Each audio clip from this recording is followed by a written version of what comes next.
We have been studying on a gospel. நாம் இந்த சுவிசேஷத்தை தொடர்ச்சியாக தியானித்துக் கொண்டிருக்கிறோம். So I already mentioned it is a fivefold gospel. இது ஏற்கனவே சொல்லியிருக்கிறபடி இது 5 சாராம்சங்கள் கொண்ட சுவிசேஷம். So sinless birth of Jesus Christ, பாவமில்லாத இயேசு கிறிஸ்துவின் பிறப்பு, sinless life of Jesus Christ, இயேசு கிறிஸ்து பாவமில்லாமல் வாழ்ந்தார், and he became a ransom for our sins. நம்முடைய பாவங்களுக்காக அவர் பரிகாரமானார், And he died அவர் மரித்தார், and raised from the dead, மரித்தது இல்லாமல் அதில் உயிர்த்தெழுந்தார், and he ascended, பரமேறினார், and he is going to return. நிச்சயமாக மீண்டும் வருவார். So in this part we are studying, we are dealing the part of the sinless birth. We have dealt it, and we know why did Jesus die? That is the part we are dealing now. இந்த 5 சாராம்சங்களில் முதல்ல இயேசு ஏன் பாவம் இல்லாமல் எப்படி பிறந்தார் என்பதை நாம் தியானித்தோம். தொடர்ச்சியாக அவருடைய மரணம் எப்படிப்பட்டது, எதற்காக அவர் மரிக்க வேண்டும் என்பதை நாம் தியானித்துக் So கொண்டிருக்கிறோம். why did he die? There are so many things are there. ஏன் மரிக்க வேண்டும்? அதில் அநேக காரியங்கள் இருக்கின்றன. But the one key thing is Jesus died so that we can live for him.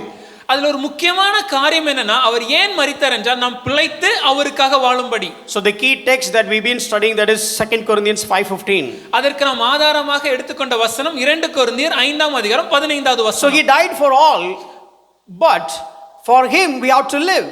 அவர் அனைவருக்காகவும் மரித்தார். எதற்காக என்றால் நாம் அவருக்காக பிழைத்திருக்கும்படி. The same thing we read, we are reading Romans 14 and 8, 14 verse 8. இதை நாம் ரோமருக்கு எழுதின நிருபம் 14ஆம் அதிகாரம் 8வது வசனத்திலும் வாசிக்கிறோம். So what kind of life that I should live so that I can adhere to this requirement?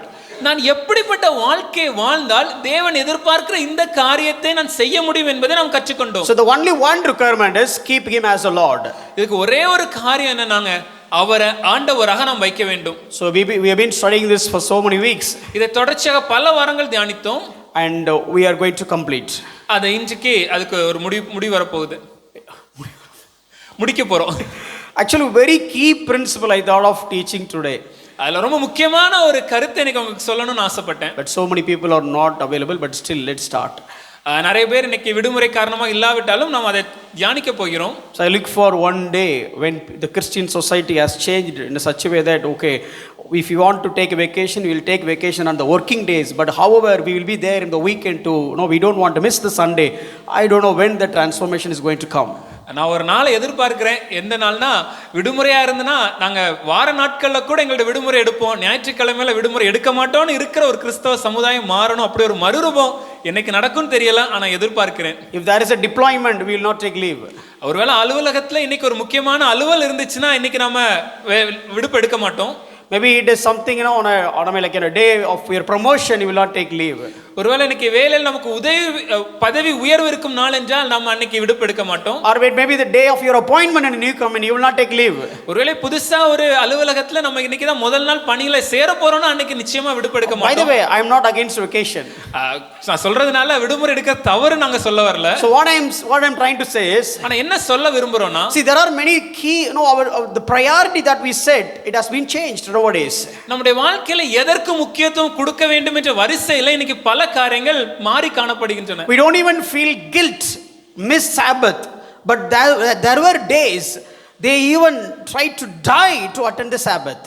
நாம் இன்றைய காலகட்டங்களில் ஒரு ஞாயிறு ஆராதனையை அனுசரிக்காமல் தவற விடுவதை நம்மளுடைய இருதயத்தில் அது ஒரு தவறாவே நம்ம பார்க்கறது இல்லை. ஆனால் பழைய காலங்களில் ஒரு நாட்கள் கிறிஸ்தவ சமுதாயத்தில் அவர்கள் தாங்கள் மரிப்பதற்கும் தயாராக இருந்தார்கள். எதற்காக என்றால் ஞாயிற்றுக்கிழமை ஆராதனைகள் அனுசரிப்பதற்காக. Okay, let's not deal that. Let's come to the subject. அதை பத்தி இப்ப பேச வேண்டாம். நம்ம இன்னைக்குள்ள தியான பகுதிக்குள்ள நம்ம Today I would like to show you a couple of verses where once again how tough the lordship is, but still it has been the basic principle taught in the Bible. நான் இன்று ஒரு சில வேத பகுதிகளை உங்களுக்கு காண்பிக்க விரும்புகிறேன். இந்த கர்த்தத்துவம் என்பது எவ்வளவு ஒரு கடினமான காரியம் என்ன என்பதையும், ஆனாலும் வேதம் அதை எவ்வளவு முக்கியத்துவம் கொடுக்கிறது என்பதை நீங்கள் புரிந்து கொள்ள வேண்டும். See, when we study about lordship, so many people raise their voice against lordship because the one term so called grace. இன்னைக்கு இந்த கர்த்தத்துவத்தை குறித்து நாம் பேசும்போது அநேக ஜனங்கள் அதை ஏற்றுக்கொள்ளாமல் அதற்கு எதிர்ப்பு செய்கிறதுக்கான காரியம் என்னன்னா, ஒரே ஒரு வார்த்தை, கிருபை. So we need to understand what does it mean and what is the connection between grace and the lordship.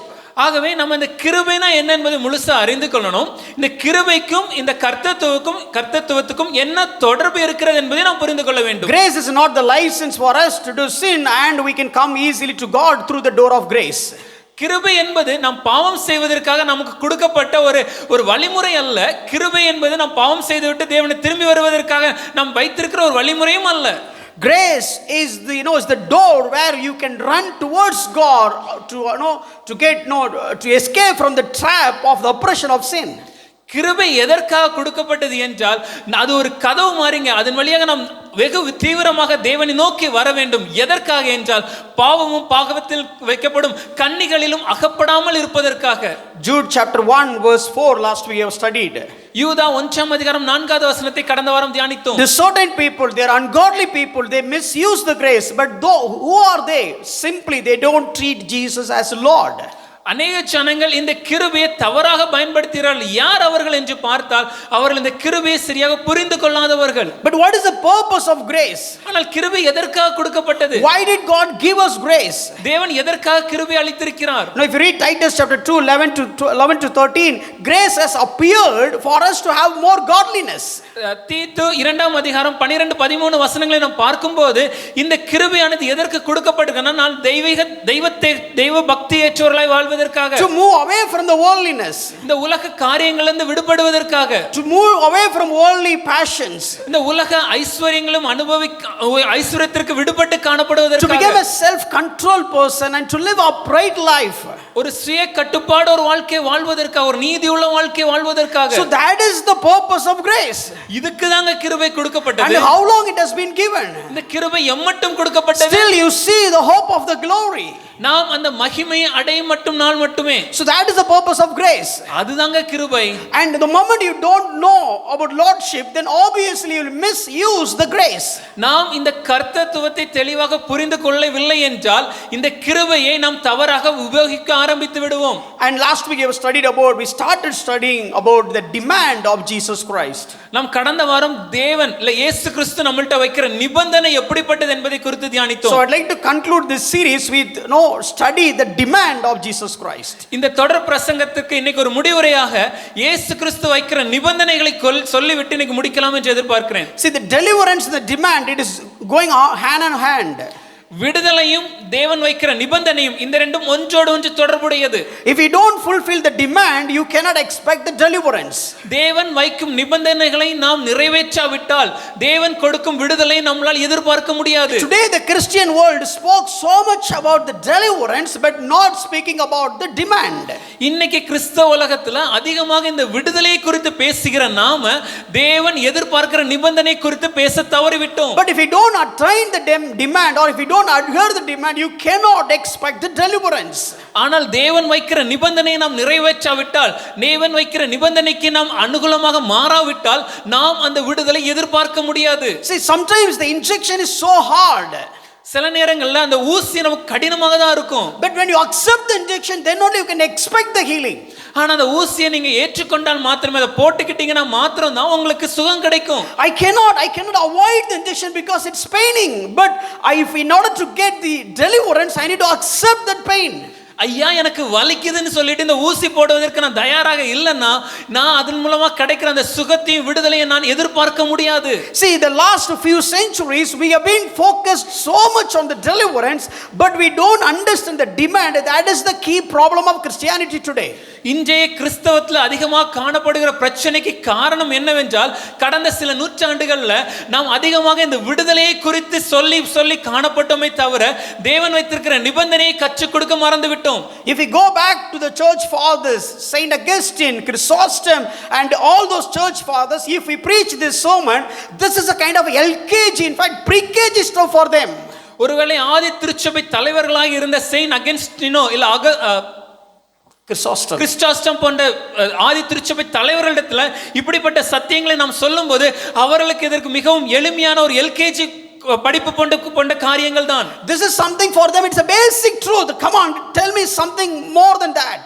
இது அவர்களுக்கு மிகவும் அடிப்படையான சத்தியம். அவர்கள் இதை விட கொஞ்சம் அடுத்த நிலைமையில எங்களுக்கு சொல்லுங்க என்று எதிர்பார்ப்பாங்க. Even they don't have Bible on that day.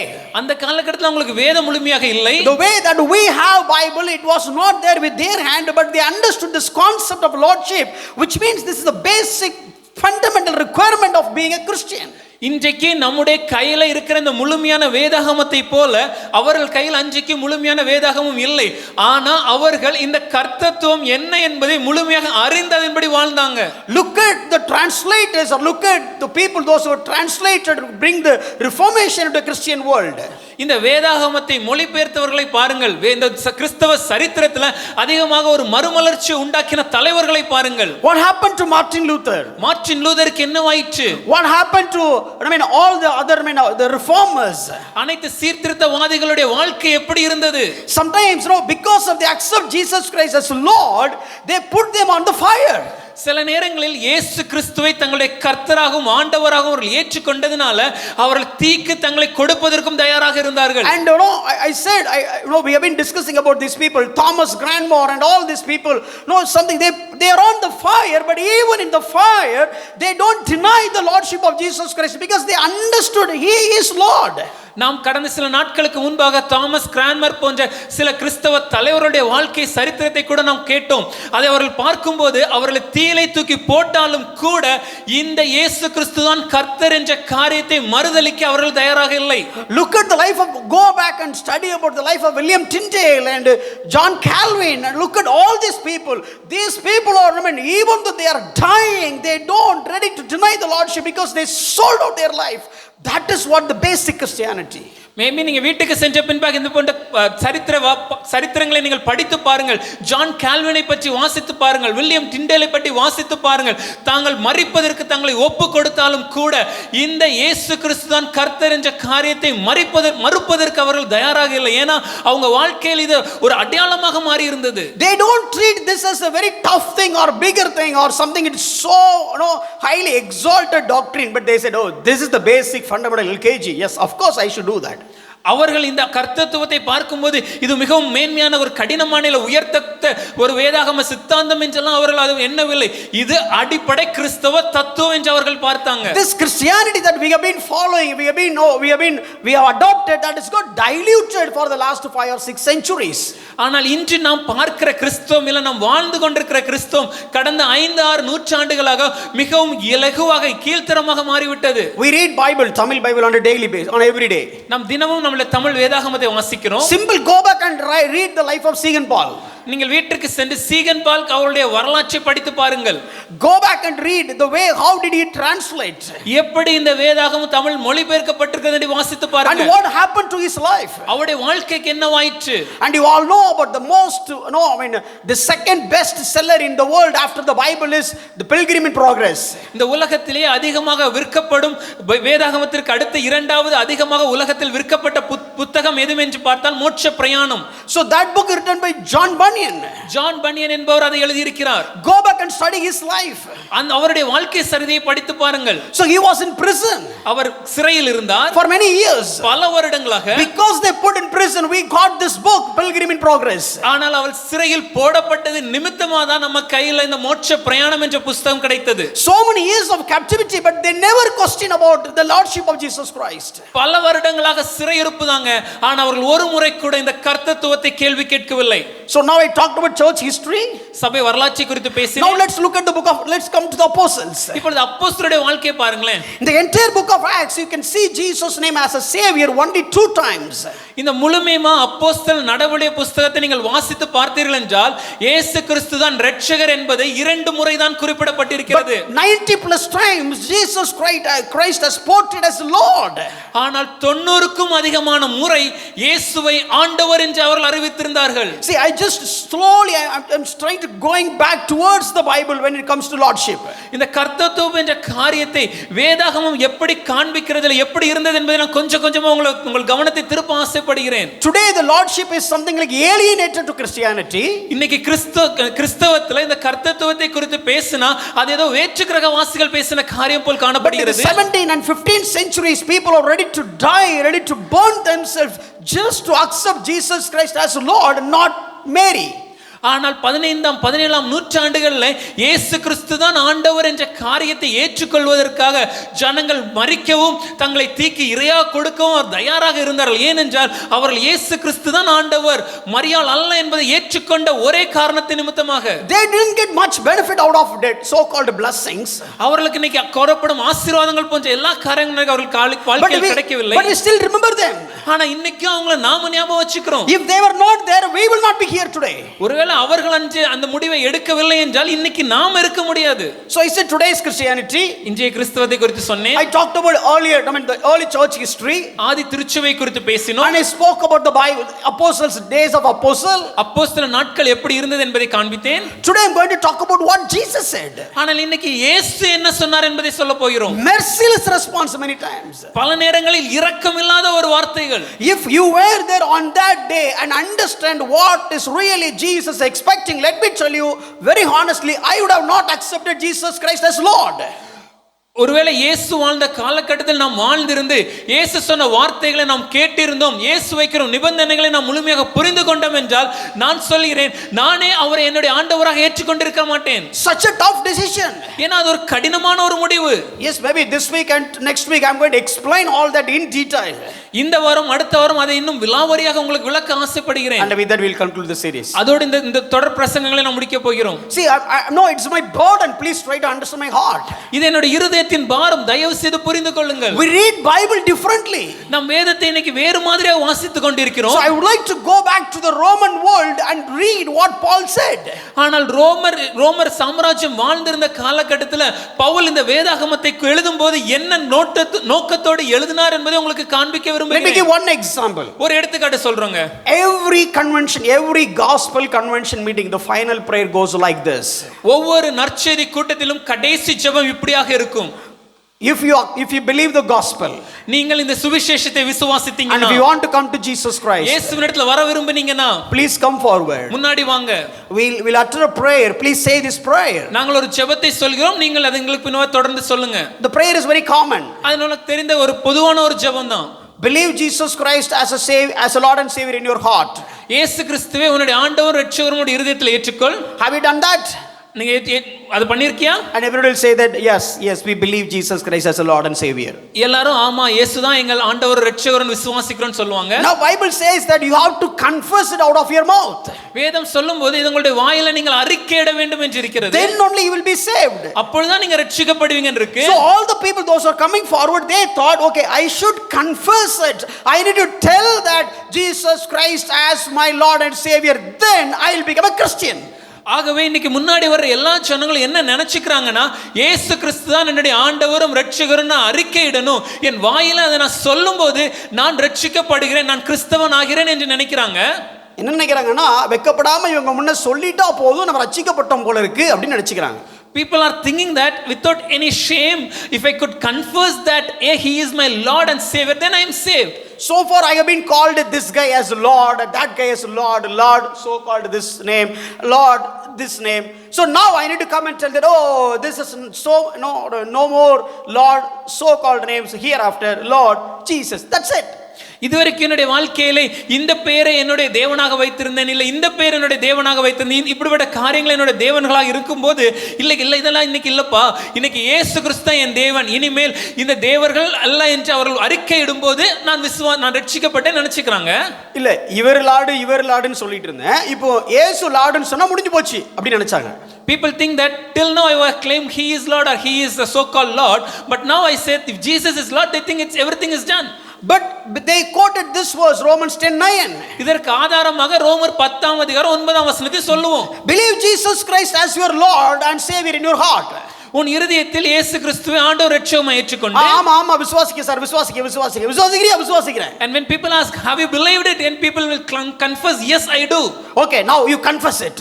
அப்படினா அதை இப்ப அறிக்கை எடுப்பா. Say it loud. சத்தமா சொல்லு. Jesus Christ, இயேசு கிறிஸ்து, I accept you. நான் உம்மை ஏற்றுக்கொள்கிறேன் as Lord and Savior. என்னுடைய ஆண்டவரும் என்னுடைய இரட்சகருமாக. Oh, let's clap our hands. The heaven is rejoicing because a soul has got saved. எல்லாரும் கரங்களை தட்டி தேவனுக்கு நன்றி சொல்லுவோம், ஏனென்றால் ஒரு பாவி இன்றைக்கு மனம் திரும்பி இயேசுவை ஏற்றுக்கொண்டான். That is not the intention of Paul when he was writing Romans 10:9. ஆனா ரோமர் 10:9 பவுல் எழுதும்போது இந்த கண்ணோட்டத்தோட அவர் எழுதவே இல்லை. Let me fine tune that scripture a little better. இந்த வசனத்தை கொஞ்சம் இன்னும் உங்களுக்கு புரியும்படியா விளக்குறேனே. There is a sword on your neck. உங்க கழுத்துல ஒரு கத்தியை வச்சு and they ask you, உங்கள்ட்ட ஒரு கேள்வி கேட்கறாங்க. if you say Jesus as Lord, we'll separate your head from your body. ஒருவேளை இயேசு கிறிஸ்து உன்னுடைய ஆண்டவர் என்று நீ சொன்னாய் என்றால் உன்னுடைய தலை உன்னுடைய உடம்பிலிருந்து துண்டிக்கப்படும். If you really want to say it now, say it now. உண்மையாவே நீ சொல்லணும் ஆசைப்பட்ட இப்ப சொல்லு. But the next moment your head will not be there. ஆனா அடுத்த நொடி உங்களுடைய தலை உங்கள் உடம்பில் இருக்காது. Why should I say that now? நான் எதுக்குங்க சொல்லணும்? Why should I say it and die? நான் எதுக்கு சொல்லிட்டு மரிக்கணும்? If I say Jesus as Lord and die today, why should I accept him as God? நான் இன்னைக்கு இயேசு கிறிஸ்து என்னோட ஆண்டவன் சொல்லி இன்னைக்கே மரிப்பதா இருக்கும் என்றால் நான் எதற்காக அவரை ஏற்றுக்கொள்ள வேண்டும்? All the people are seeing me. எல்லா ஜனங்களும் என்ன பார்க்கறாங்க. The entire amphitheater is full of people. Everybody is watching me. Approximately 60,000+ people are watching me. அந்த முழு ஸ்டேடியத்துல 60,000க்கும் அதிகமான ஜனங்கள் என்னை அவர்கள் பார்த்து கொண்டிருக்காங்க. And there is a sword on my neck. என்னுடைய கழுத்துல ஒரு கத்தி இருக்கிறது. And they said, அவங்க சொல்றாங்க, Christus Kurios, if you say that, you will die right now. இயேசுதான் என்னுடைய ஆண்டவர் என்று சொன்னால் இப்பொழுதே உன் தலை துண்டிக்கப்படும். If you say Caesar Kurios, you will live. ஒருவேளை சீசர் தான் உன்னுடைய ஆண்டவர் என்று சொன்னால் நீ உயிரோடு இருப்பாய். Look at this demand. அவங்க வைக்கிற நிபந்தனையை பாருங்க. Let me tell you, being very honest, preaching all this weeks about lordship, I would have not been there to say Jesus is my Lord on that situation. நானே சொல்கிறேன், இத்தனை நாட்கள் அந்த கர்த்தத்துவத்தை குறித்து உங்களுக்கு பேசிக்கொண்டு விளக்குகிற பிரசங்கம் பண்ணுகிறேன். நான் ஒருவேளை என் கழுத்தில் கத்தி வைத்து அஞ்சைக்கு கேள்வி கேட்டிருந்தாங்கன்னா நான் சொல்லியிருக்கிறதுக்கு மாட்டேன், சொல்லிக்க யோசிச்சிருப்பேன். So without the power of the Holy Spirit, nobody can confess Jesus Christ as Lord. இயேசு கிறிஸ்துவின் பலனை அன்றி, பரிசுத்த ஆவியானவரின் வல்லமை அன்றி, பலனை அன்றி ஒருவராலும் இயேசுதான் தேவன் என்று அவர்களால், ஆண்டவர் என்று அவர்களால் அறிக்கையிட முடியாது. Acts 1:8 says that when Spirit of God comes in you, you will have strength to stand as a witness in this context. அப்போஸ்தலர் 1:8 நம்ம எல்லாம் தெரிஞ்ச வசனம். பரிசுத்த ஆவி உங்களிடத்துல வரும்போது நீங்கள் சாட்சிகளா இருப்பீர்கள் என்று சொல்வது இப்படிப்பட்ட ஒரு கால சூழ்நிலையில் சாட்சியா இருப்பதை குறித்து. What kind of will stand as a witness? எப்படிங்க நம்ம சாட்சியா இருக்கணும்? Oh, you will have less amount of salary. ஒருவேளை உங்களுடைய சம்பளம் குறையலாம். Or you will not have a good house. இல்லனா ஒரு நல்ல வீடு இல்லாமல் போகலாம். You will not have good home. இல்ல நல்ல ஒரு குடும்பம் இல்லாம இருக்கலாம். You will not have any relatives. இல்ல ஒரு சொந்த பந்தங்கள் இல்லாமல் ஆகலாம். You will not have a good commutation or transportation facility. ஒரு நல்ல போக்குவரத்து வசதி இல்லாமல் இருக்கலாம். Or you will not have good job. இல்ல நல்ல வேலை இல்லாமல் இருக்கலாம். In the midst of that, can you confess Jesus Christ as Lord? இப்படிப்பட்ட சூழ்நிலை இயேசுதான் உங்கள் ஆண்டவர் என்று சொல்ல முடியுமா? Can you live as a testimonial life? ஒரு சாட்சியுள்ள வாழ்க்கை வாழ முடியுமா? Even though I don't have food, but still I live a testimonial life for Jesus. ஒருவேளை எனக்கு சாப்பிடுறதுக்கு உணவு இல்லாமல் இருந்தாலும் கூட நான் இயேசுவுக்காக சாட்சியாக வாழுவேன். Even though I don't have a job, still I will live Jesus. I live a testimonial life for Jesus. ஒருவேளை எனக்கு நல்ல சுகம் இல்லாமல் இருந்தாலும், ஒரு நல்ல வேலை இல்லாமல் இருந்தாலும் இயேசுதான் என்னுடைய ஆண்டவராக வாழுவேன். That is today's gospel. அதுதான் இன்னைக்கு நம்ம சொல்ற சுவிசேஷம். But when Paul was writing, or when Luke was writing the history, Acts, the church history, ஆனா லூக்கா அவர்கள் ஆதி திருச்சபை குறித்த காரியத்தை எழுதும்போது that was not the context. அங்க இருந்த சூழ்நிலை அப்படிப்பட்ட ஒரு சூழ்நிலை. Problem is not because of job. வேலை அங்க பிரச்சனை இல்லங்க. Problem is there is no money. அங்க பணம் இல்லாததெல்லாம் பிரச்சனை இல்ல. Problem is there is no shelter. வீடு இல்லாதது அங்க பிரச்சனை இல்ல. Problem is not no people is recognizing me. ஜனங்கள் என்னை ஏற்றுக்கொள்ள மாட்டார்கள் என்பது பிரச்சனை அல்ல. Problem is not about health and wealth gospel. உங்களுடைய சுகமும் உங்களுடைய பணமும் இருந்த ஒரு காஸ்பல் அன்னைக்கு பிரச்சனை அல்ல. Problem is not about the prosperity. செழிப்பு அங்க பிரச்சனை அல்ல. Problem is whether you will exist tomorrow or not. நாளைக்கு உயிரோட இருப்போமா இல்லையா, அதுதான் அங்க பிரச்சனை. And in that time, அப்படிப்பட்ட சூழ்நிலையில you need some strength to stand for Christ. தேவனுக்காக நிற்பதற்கு நமக்கு ஒரு பலம் தேவைப்படுகிறது. If you want to confess Jesus Christ as a Lord in that context, you cannot do it by yourself. இப்படிப்பட்ட சூழ்நிலையில் இயேசுதான் என் ஆண்டவர் என்று நீங்கள் அறிக்கையிடுவதற்கு உங்களுடைய பலனால் அதை சொல்ல முடியாது. Then you need to have the Spirit of God so that by that power you can confess Jesus Christ as Lord. ஒருவேளை இப்போ இந்த சூழ்நிலையில் உங்களுக்குள் ஆவியானவர் இருக்கும் போதுதான் மாத்திரம் உங்களால் இயேசுவே என்னுடைய ஆண்டவர் என்று அறிக்கையிட முடியும். This is what the original situation. இதுதாங்க உண்மையா இருந்த ஒரு காரியம். We are getting diluted from there. அங்க இருந்து நாம் ரொம்ப கம்மியாக்கிட்டோம் இன்னைக்கு. It is something now I'm trying to pull you back to the biblical days. ஆனால் வேதத்தில் எழுதப்பட்ட நாட்களில் எப்படி ஒரு சூழ்நிலை இருந்தது என்பதை உங்களுக்கு காண்பிக்க விரும்புகிறேன். So I'm not saying the knife or the sword will come to your neck, but what I'm saying is even in the midst of that problems, God's expectation is you have to stand, and you have to stand and confess He is Lord, the way you live and the way you say. நம்மளுடைய கழுத்துல கத்தியோ வாளை வைத்து கேட்பாங்கன்னு நான் சொல்ல வரல.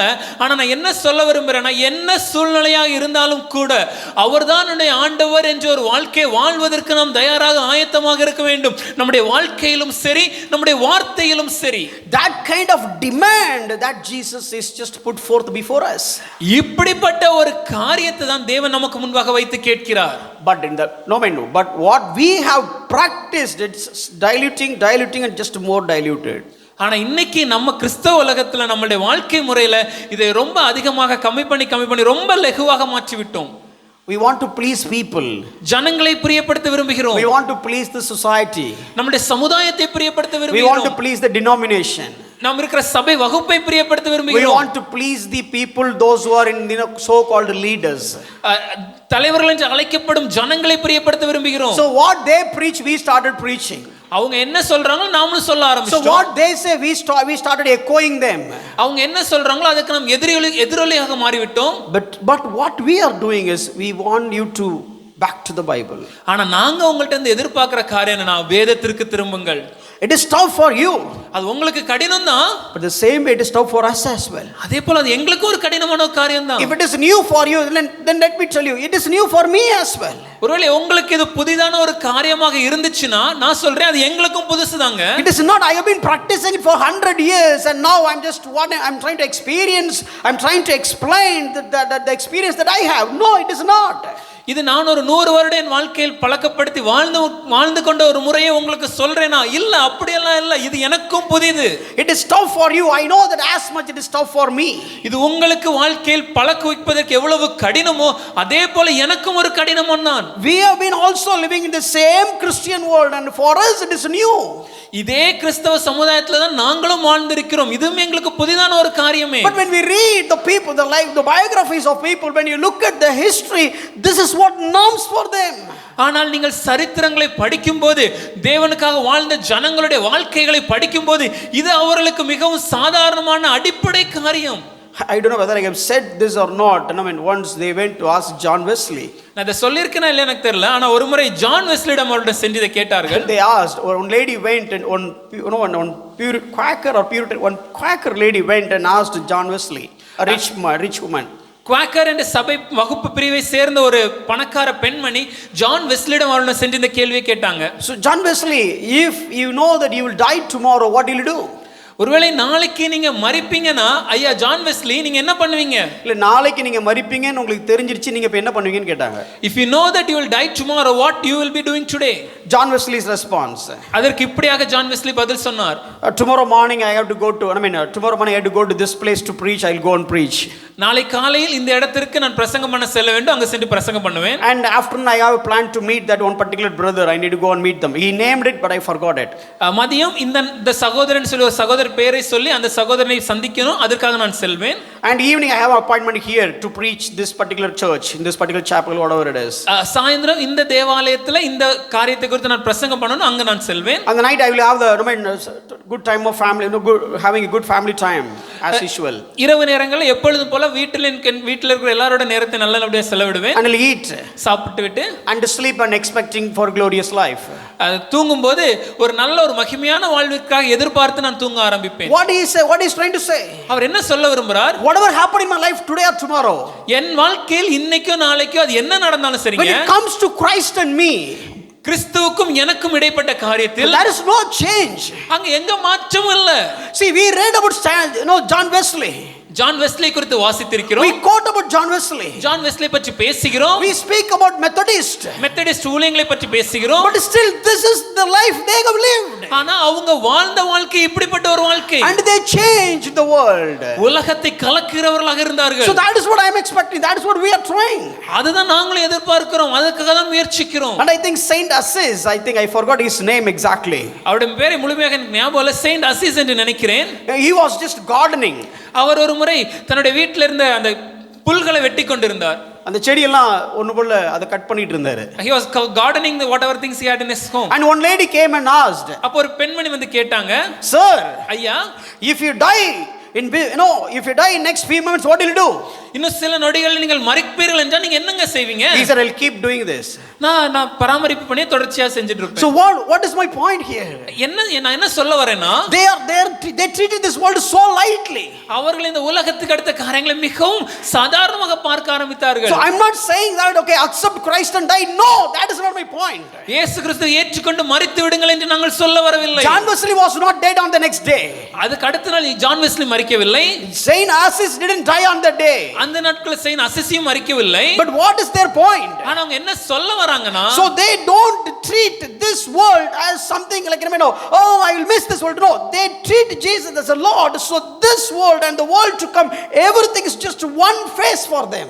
அவர்கள் இந்த உலகத்துக்கு அடுத்த காரியங்கள் ஐயோ மரிக்க போறோம் என்று பதறவில்லை. ஏனென்றால் இந்த உலகமாக இருந்தாலும் சரி, இனி வரும் போறோம் அந்த மகிமையான காரியமாக இருந்தாலும் சரி, எல்லாம் ஒரே மாதிரியாக தான் அவர்களுக்கு இருந்தது. That is the confidence you can get from this lordship. இந்த கர்த்தத்துவத்தை புரிந்து கொள்ளும்போது அப்படிப்பட்ட ஒரு நம்பிக்கை நமக்கு உண்டாகும். The one who has conquered death is with me. மரணத்தை ஜெயித்தவர் என்னுடன் இருக்கிறார். The God whom I serve, he is not the God of this world, and he is the God of everything and all over the eternity past. நான் சேவிக்கிற தேவன் இந்த உலகத்திற்கு மாத்திரம் தேவன் அல்ல, நித்திய நித்தியமாக அனைத்து காரியங்களுக்கு மேலும் அதிபதியாக ராஜாவாக இருக்கிற தேவன். He is not just the Lord of my job, he is not just the Lord of my all that they really need in the world, but he is the Lord of all everything, and every knee shall bow, every tongue will confess that person is my Lord. இந்த ஆண்டவர் என்னுடைய வேலைக்கு மாத்திரம் ஆண்டவர் அல்ல, இந்த ஆண்டவர் என்னுடைய ஒரு வாழ்க்கையின் ஒரு சில பகுதிக்கு மாத்திரம் ஆண்டவர் அல்ல, இந்த ஆண்டவர் என்னுடைய வாழ்க்கையின் எல்லாவற்றிற்கும் எல்லாவற்றின் மேலும் ஆண்டவராக இருக்கிறார். அவருக்கு முன்பாக அனைத்து நாவுகளும் அறிக்கையிடும், அனைத்து முழங்கால்களும் முடங்கும், அவரே ஆண்டவர் என்று. If chief minister is my close relative, ஒருவேளை நம்முடைய முதலமைச்சருடைய நெருங்கின உறவினராக இருந்தால், maybe whatever the problem in Tamil Nadu, I will have a confidence that oh, chief minister is my relative, so he will be able to help me. ஒருவேளை இன்னைக்கு தமிழ்நாட்டில் எந்த விதமான பிரச்சனை எனக்கு வந்தாலும் எனக்கு ஒரு நம்பிக்கை இருக்கும், முதலமைச்சர் என்னுடைய நெருங்கிய உறவினர், அதனால எது வந்தாலும் அவர் எனக்காக உதவி செய்வார். But if I have some problem in United States, ஆனால் ஒருவேளை எனக்கு அமெரிக்கா தேசத்துல ஏதேனும் பிரச்சனை வந்துச்சுன்னா, I know the CM, எனக்கு இங்க முதலமைச்சர் தெரியும், but still he cannot help that way that I expect, because that is in another nation. ஆனால் நான் எதிர்பார்க்கும் விதமாக முதலமைச்சரால் எனக்கு உதவி செய்ய முடியாது. ஏனென்றால் இந்த பிரச்சனை வேறொரு தேசத்துல இருக்கிறது. So even though he is my relative, ஒருவேளை அவர் என்னுடைய உறவினராக இருந்தாலும் கூட, even though I love him and he loves me, ஒருவேளை நான் அவரை நேசித்து அவரும் என்னை நேசித்தாலும் கூட, and I do care about him and he do much care about me, நான் அவர் மேல் அன்பு கூர்ந்து அவரை பராமரித்து அவரும் என் மேல் அன்பு கூறுகிறார் இருந்தாலும் கூட, all are true, எல்லாம் உண்மைதாங்க. but still he cannot help me because that is in the different land. ஆனாலும் அவரால் எனக்கு உதவி செய்ய முடியாது. ஏனென்றால் இது வேறொரு தேசத்துல பிரதேசத்துல நடக்கிற ஒரு பிரச்சனை. But when I accept Jesus Christ as my Lord, ஆனால் இயேசுவை என்னுடைய ஆண்டவராக நாம் ஏற்றுக்கொள்ளும்போது, he doesn't have power. No, he is not only having power over my job, அவர் என்னுடைய வேலைக்கு மேல மாத்திரம் அதிகாரம் உள்ளவர் அல்ல, not only having power over my health, என்னுடைய சுகத்திற்கு மேல மாத்திரம் வல்லமை உள்ளவர் அல்ல, he is not only having power over my prosperity life, என்னோட செழிப்பான வாழ்க்கைக்கு மேல மாத்திரம் அவருக்கு அதிகாரம் இல்ல, beyond that, எல்லாவற்றுக்கும் மேல, beyond my imagination, நான் யோசிப்பதற்கும் அதிகமாக, beyond my understanding, நான் புரிந்து கொள்வதற்கும் அதிகமாக, I cannot fathom how much authority that he has. நினைப்பதற்கும் எண்ணுவதற்கும் அதிகமாக என்னால் புரிந்து கொள்ள முடியாத ஒரு அதிகாரம் அவருக்கு இருக்கிறது. Such a great God is my Lord. அவ்வளவு பெரிய மகத்துவமான தேவன் என்னுடைய தேவன். The more I understand about him, அவரை நான் இன்னும் அதிகமாக அறிந்து கொள்ளும்போது, the more I know about him, அவரை நான் அதிகமாக புரிந்து கொள்ளும்போது, the more I study about him, அவரை பற்றி நான் அதிகமாக படிக்கும்போது, the more I have intimate relationship with him, அவர் கூட இன்னும் அதிகமாக நெருங்கிய உறவில் நான் the இருக்கும்போது, more I have interact with him, அவரோட அதிகமாக நான் பேசும்போது, the more I have a communion with him, அவரோட அதிகமாக நான் ஒருங்கிணைந்து the more இருக்கும்போது, I have union with him, அவர் கூட நான் இணைந்து இருக்கும்போது I became so light when it comes to this, the heaviness of this world. இந்த உலகத்தின் பாரங்களை அசைப்பதில்லை, உலகத்தின் பாரங்களுக்கு நான் மிகவும் லகுவாக மாறி விடுகிறேன். So I don't feel heaviness when it comes to this worldly troubles. இந்த உலகத்தின் பாடுகளுடைய பாரங்களை அழுத்துவதில்லை. So you all know the story of Enoch. உங்களுக்கு எல்லாரும் ஈனோக்குடைய கதை நன்றாக தெரியும். Look at the situation here. அந்த நடந்த காரியத்தை பாருங்க. So even the days of Enoch, lot of evil was there. ஏனோக்கு வாழ்ந்த காலகட்டத்தில் கூட अनेक பாவங்கள் இந்த உலகத்தில் இருந்தன. Enoch was warned the people about the judgment. ஏனென்றால் ஏனோக்கு இந்த உலகத்தின் மக்களுக்கு வரப்போகும் நியாய தீர்ப்பை குறித்து தீர்க்கதரிசனம் சொல்லி இருக்கிறார். But look at Enoch's life. ஆனா ஏனோக்குடைய வாழ்க்கையை பாருங்க. He was also in the same kind of world. நாம இருக்கிற இதே உலகத்துல தான் இருந்தார். Kind of tough world in fact. ஒரு இன்னும் சொல்லணும்னா கடினமான ஒரு உலகம். But look at Enoch's life. ஆனா ஈனோக்குடைய வாழ்க்கையை பாருங்க. He was walking with God. அவர் தேவனோடு நடந்தார். And he was walking and walking with God. அவர் தேவனோடு தொடர்ச்சியாக நடந்து கொண்டே இருந்தார். And one particular day, ஒரு நாள் வரும்போது he was not there. அவர் காணப்படவில்லை. Everybody would have searched, where is Enoch? எல்லாரும் தேடி பார்த்திருப்பாங்க, ஐயா ஈனோக்கு எங்க போயிட்டீங்க? He lived the same life as if all the other people. எல்லா ஜனங்களும் போல ஒரு சாதாரண வாழ்க்கையை தான் அவரும் இந்த உலகத்துல இருந்தார். He has his family. அவருக்கு குடும்பம் இருந்தது. He has his home. அவருக்கு வீடு இருந்தது. He has his own relatives. அவருக்கு சொந்த பந்தங்கள் இருந்தார்கள். Maybe he would have some job or whatever it is. ஒருவேளை அவருக்கு வேலை என்று காரியங்கள் இருந்திருக்கலாம். He was living in this world. இந்த உலகத்துல தான் அவர் வாழ்ந்தார். Millions of people were there in that world. இந்த உலகத்துல கோடிக்கணக்கான ஜனங்கள் இருக்கிறார்கள். In that same time, அந்த காலகட்டத்தில் அவரும் இருந்தார். but Enoch only walked with God. ஆனா ஈனோக்கு மாத்திரமே தேவனோடு நடந்தார். And what happened? என்ன நடந்துச்சு? They have a good communication. அவங்களுக்குள்ள நல்ல ஒரு பேசுற ஒரு காரியம் இருந்தது. Good communion. நல்ல ஒருங்கிணைந்த காரியம் இருந்தது. And good harmony. நல்ல ஒரு இசைந்து இருந்தாங்க. Why? Because he walked along with them. ஏன்னா தேவனோடு நடந்தார். What about your job today? ஐயா உங்க வேலை என்னாச்சு? No, I want to walk with God. இல்லையா நான் தேவனோடு நடக்கணும். What about your family today? உங்களோட வேலை குடும்பம் என்னாச்சு? Oh, I want to talk to God. I will go along with him. நான் தேவனோட பேசணும், அவரோட நடக்கணும். Hey, you are not locked the door. ஐயா உங்களுடைய கதவை பூட்டினீங்களா? What about the worldly treasures? அதுக்குள்ள இருந்த சொத்துக்கள் என்னாச்சு? If you go along with God, we don't know when you will come back. நீங்க தேவனோட போனீங்கன்னா நீங்க எப்ப திரும்பி வருவீங்கன்னு தெரியாது. All these things were there even on those days, but doesn't bother for Enoch. இந்த எல்லா காரியங்களும் அன்னைக்கு இருந்துச்சு, ஆனா இது எதையுமே Enoch அசைக்கவில்லை. Millions of people lived on that day. கோடிக்கணக்கான ஜனங்கள் அன்றைய காலகட்டத்தில் வாழ்ந்தாங்க. Millions of people walked on that day. ஆயிரக்கணக்கான ஜனங்கள், கோடிக்கணக்கான ஜனங்கள் நடந்திருந்தார்கள். Millions of crimes were there on that day. கோடிக்கணக்கான தவறுகள் அந்த நாள்ல செய்யப்பட்டன. Millions of chances of losing life on that day. வாழ்க்கையை தொலைப்பதற்கு கோடிக்கணக்கான வாய்ப்புகள் இருந்தன. Same problems. எல்லாருக்கும் ஒரே பிரச்சனை தான். Because same sin. ஏன்னா எல்லாருக்கும் மேல இருந்த பாவம். Same fallen world. விழுந்து போன உலகம். Same devil and demons. இதே பிசாசும் அவனுடைய சேனையும். Same sickness, same poverty, same all the evil things on those days as well, because same devil. சுகவீனம், வறுமை, காணப்படுகிற அனைத்து தீமைகளும் அஞ்சும் காணப்படுது. ஏனென்றால் இதே பிசாசு தான் அஞ்சும் செயல்பட்டான். And that was before Christ. இன்னும் சொல்லப் போனா அது கிறிஸ்துவுக்கு முந்தைய So காலம். must be worse than today's world. நாம் பார்க்கிற உலகத்தை விடவும் ஒரு கேவலமான கடினமான ஒரு உலகம். At least here we have thousands of people accepted Jesus Christ as Lord and Savior and lived a sacred life for Jesus Christ. இன்றைய உலகத்தை பார்க்கும்போது ஆயிரக்கணக்கான ஜனங்கள் இயேசுவை ஆண்டவராக ஏற்றுக்கொண்டு அவருக்காகவே ஒரு பரிசுத்த வாழ்க்கையை வாழ்ந்து காமிச்சிருக்காங்க. But look at the days of Enoch. ஆனா ஏனோக்குடைய வாழ்க்கையை பாருங்களேன். There is no Jesus. அங்க இயேசு அந்த காலகட்டத்தில் இல்லை. There is no Bible. வேதாகமம் இல்லை. There is no Holy Spirit that way that we have today. நாம் இன்றைக்கு நமக்கு கொடுக்கப்பட்டிருக்கிற இந்த ஆவியானவரை போன்ற ஒரு காரியம் அன்று கொடுக்கப்படவில்லை. There is no teachings. அன்னைக்கு போதிப்பு காரியம் இல்லை. There is no gathering for corporate worship. அன்னைக்கு சபை கூடி வருது என்ற காரியம் இல்லை. But still he was able to walk with God on a daily basis. ஆனாலும் ஏனோக்கு அனுதினம் தேவரோடு சஞ்சரித்து உலாவிக் கொண்டிருந்தாங்க. So that is what the life actually. அப்படிப்பட்ட வாழ்க்கை தான் இருக்கணும். That is what God wants us to live. அப்படிப்பட்ட ஒரு வாழ்க்கை வாழணும்னு தேவன் எதிர்பார்க்கிறார். No, Adam walked with God. ஆதாம் தேவனோடு சஞ்சரித்தான். Enoch walked with God. ஏனோக்கு தேவனோடு நடந்தான். Noah walked with God. Noah தேவனோடு நடந்தான். Abraham walked with God. Abraham தேவனோடு நடந்தான். And all the disciples walked with Jesus. அனைத்து சீடர்களும் இயேசுவோடு நடந்தார்கள். And now God wants us to walk along with him.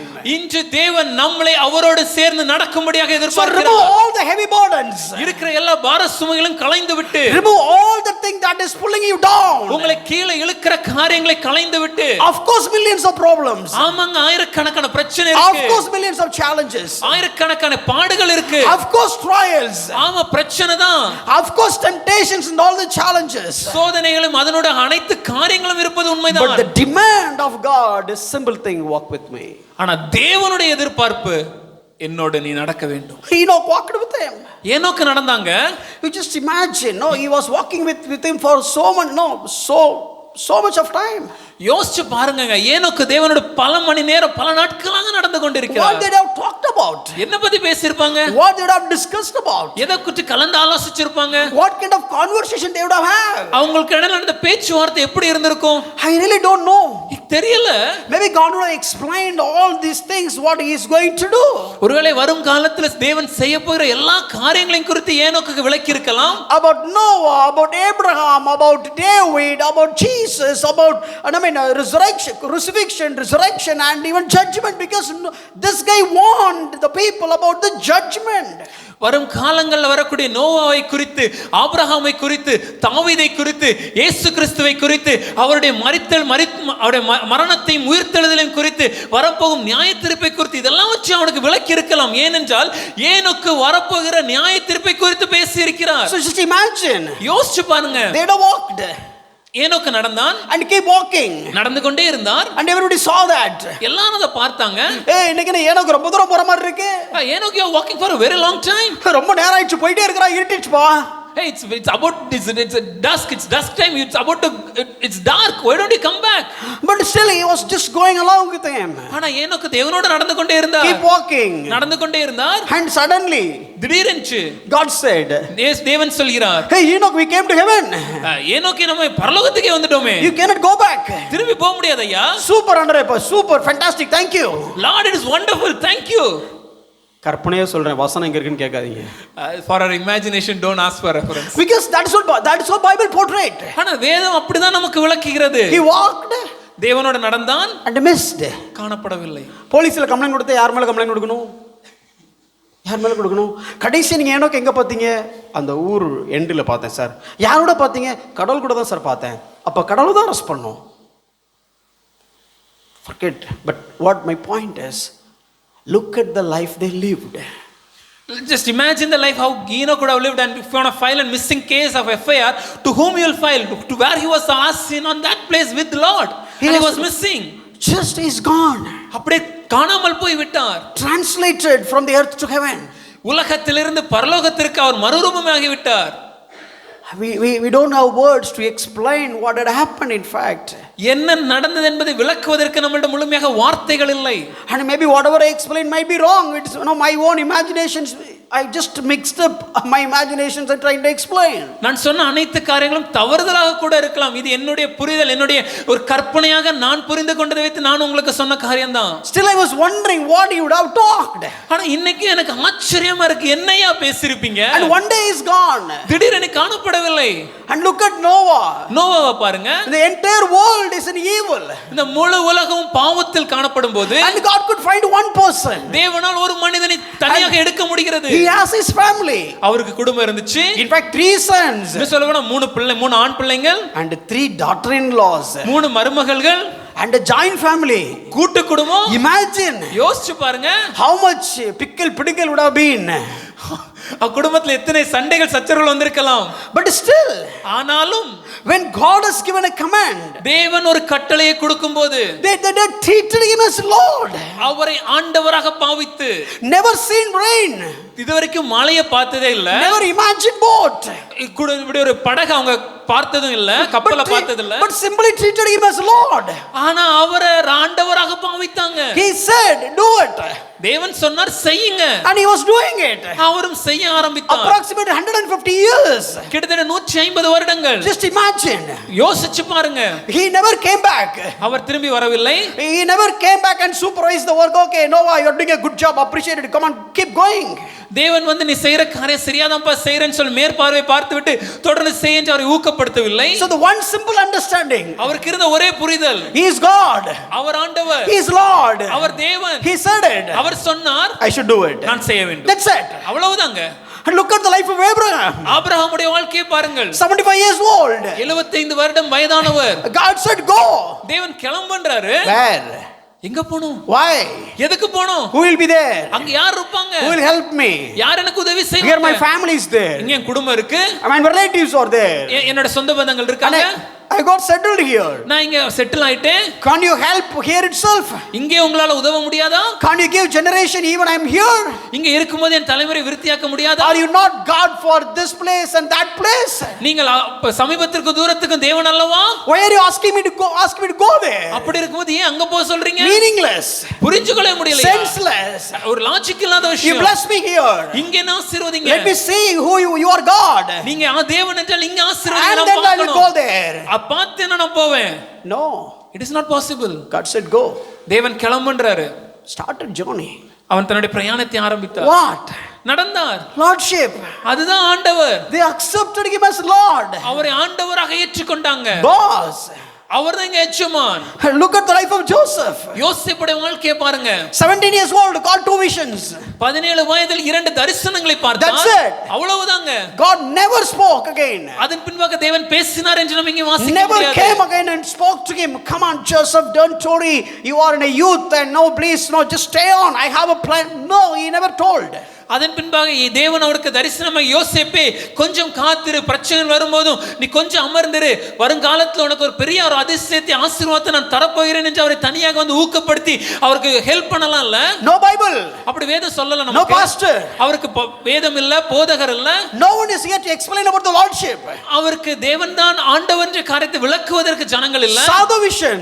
தரிசனத்தை பார்த்தார். Blindly believed. முழுமையாக நம்பினார். Boldly confessed. அதை அறிக்கையிட்டார். Started his journey. தன்னுடைய பிரயாணத்தை ஆரம்பித்தார். அவ்வளவுதான். Never gone good life.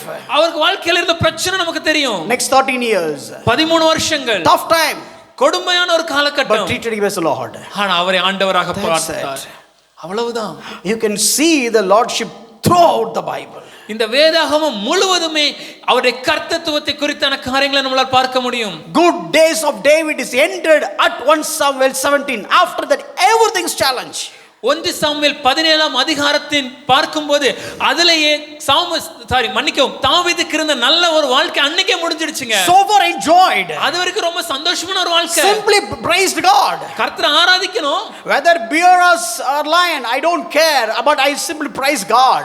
கரடி வந்தாலும் சரி, சிங்கம் வந்தாலும் சரி, நான் கர்த்தரை ஆராதிக்கணும்ங்கற ஒரு Rejected by his own family. குடும்பத்தால நிராகரிக்கப்பட்டான். By his parents. தன்னுடைய பெற்றோராலும், by his brothers. தன்னுடைய சகோதரராலும், by his friends. தன்னுடைய நண்பர்களாலும், even the people those on the streets. இன்னும் சொல்லப்போனா அந்த தெருவில் இருக்கிறவர்களாலும் கூட. And even his friends became enemy. அவருடைய நண்பர்கள் அவனுக்கு சத்துருக்களாக மாறிவிட்டனர். Even in the midst of all those things. இப்படி எல்லா காரியங்களும் இருந்தபோதும் கூட treated him as a Lord.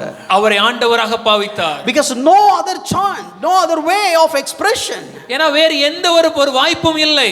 Simply treated as Lord. அவரே நம்மளுடைய ஆண்டவர். Throughout the Bible you can see that God is our Lord. வேதாகமம் முழுமையுமே அவரே நம்மளுடைய ஆண்டவர் என்று பார்க்க முடிகிறது. This is not a New Testament truth. இது ஏதோ புதிய ஏற்பாட்டில மட்டும் காணப்படும் காரியம் அல்ல. This is not the claim of apostles or Jesus. இது ஏதோ அப்போஸ்தலரோ இயேசு மாத்திரம் எதிர்பார்க்கும் காரியம் அல்ல. This is what the basic criteria of following God Jehovah. Jehovah தேவனை பின்பற்றி அவருக்கு ஒரு வாழ்க்கை வாழ்வதற்கு இதுதான் அடிப்படையான ஒரு சத்தியம். That is why Jewish people take it with the wrong spirit or wrong understanding. They don't even pronounce his name. இதேதான் சிலர் தவறுதலாக புரிந்து கொண்டது நிமித்தமாக யூத ஜனங்கள் இந்த யெகோவா என்ற பெயரை உச்சரிக்க கூட மாட்டாங்க. But we went to the other extreme. ஆனா நாம இன்னொரு எக்ஸ்ட்ரீமுக்கு போய்ட்டோம். We started giving instruction to God. தேவனுக்கே நம்ம ஆலோசனை கொடுக்கிறவர்களா மாறிட்டோம். So they went to one extreme. They don't even utter the word, utter the name of God. அவர்கள் ஒரு பக்கத்திற்கு சென்று தேவனுடைய பெயரை கூட உச்சரிக்காத நிலைமைக்கு சென்று விட்டார்கள். And now today is the world is, Christianity went to the other side. ஆனால் கிறிஸ்தவம் இன்னொரு பக்கத்துக்கு சென்று விட்டது. We just use his name in vain. அவருடைய நாமத்தை வீணில வணங்கிட்டு இருக்கோம். Emmanuel Wines. இம்மானுவேல் மதுபான கடை. Look at the situation. யோசிச்சு பாருங்க எவ்வளவு கேவலமாயிடுச்சு. That is the burden. அதுதான் எங்களுடைய இருதயத்தின் That பாரம். is what we need to understand. இதுதான் நம்ம புரிஞ்சுக்கணும். So in order to get the deliverance, நமக்கு இந்த விடுதலை வேண்டும் என்றால் look at the demand. தேவன் வைக்கிற நிபந்தனையை பாருங்க. Under the demand, நிபந்தனைக்கு கட்டுப்படுங்கள். you can see the demand everywhere. இந்த நிபந்தனை நம்ம எல்லா இடத்திலும் பார்க்க முடியும். Throughout the Old Testament, பழைய ஏற்பாட்டு முழுமையுமே everywhere, எல்லா இடங்களிலும் all the people that accept those who enjoyed the blessings, you can see that they accepted the demand. தேவனுடைய ஆசீர்வாதங்களை அனுபவித்த அனைத்து ஜனங்களுடைய வாழ்க்கையிலும் தேவன் கொடுக்கிற நிபந்தனை நம்மால் பார்க்க முடியும். Read the Bible carefully again and again. வேதாகமத்தை கவனமாக மறுபடியும் வாசிச்சு பாருங்க. Directly or indirectly you can say that God is enforcing a demand through every saint of God. நேரடியாகவோ மறைமுகமாகவோ ஒவ்வொரு பரிசுத்தவான்களுடைய வாழ்க்கையின் மூலமாக தேவன் ஒரு காரியத்தை அழுத்தமாக எதிர்பார்க்கிறதை நம்மால் பார்க்க முடியும். Read the prophet's life. தீர்க்கதரிசியுடைய வாழ்க்கையை வாசிச்சு பாருங்க. ஏசாயாவை பாருங்க. Walk naked. நிர்வாணமாக நடந்தார். புரியல ஆண்டவர் என்ன சொன்னீங்க? Lord, I couldn't understand. Is it true? Walk naked. நிர்வாணமாக நடக்க வேண்டும். What is all about me? அப்ப எனக்கு அடுத்த காரியம் என்னாவது? Is there no other way? வேற வழியே இல்லையா ஐயா? Can I go with a single piece or two piece? ஒரு சின்ன ஒரு துணி மாத்திரம் வைத்தனை மறைத்து கொண்டு செல்ல முடியுமா? Did he ask question? ஏசாயா கேள்வி கேட்டாரா? He went naked, barefoot. அவர் வெறும் காலோடு நிர்வாணமாக நடந்தார். ஓசியாவோட வாழ்க்கை marry this prostitute. அந்த விபச்சாரியை திருமணம் செய்து கொள். Why? ஏன்? No question. கேள்வி கேட்கலங்க. Marry her. அவரை கல்யாணம் செய். Married. திருமணம் செய்தார். Have children with her. அவளுடன் உனக்கு குழந்தை உண்டாக வேண்டும் என்று சொன்னார். Lord, don't you understand what you're talking about? தேவனே நீங்க சொல்றது உங்களுக்கே புரியுதா? What is the demand? நீங்க கேட்கிறது எவ்வளவு ஒரு கடினம் உங்களுக்கு புரியுதா? Have children with her. அவளோடு குழந்தைகளை பெற்றுக்கொள். Okay, fine. கண்டிப்பாக ஆண்டவர். And by the way, she will leave. மறுபடியும் உன்னை விட்டு போய் விடுவாங்க. She will not be faithful to you. உனக்கு விசுவாசமா இருக்க மாட்டாங்க. எதுக்கு இதெல்லாம் செய்றீங்க ஆண்டவரே? Lord, why are you doing it to me? இல்லப்பா இஸ்ரேல் people இப்படி தான் இருப்பாங்க. Because that's how the Israel people are unto me. ஏன் அதுக்கு உங்களுக்கு வழியே இல்லையா?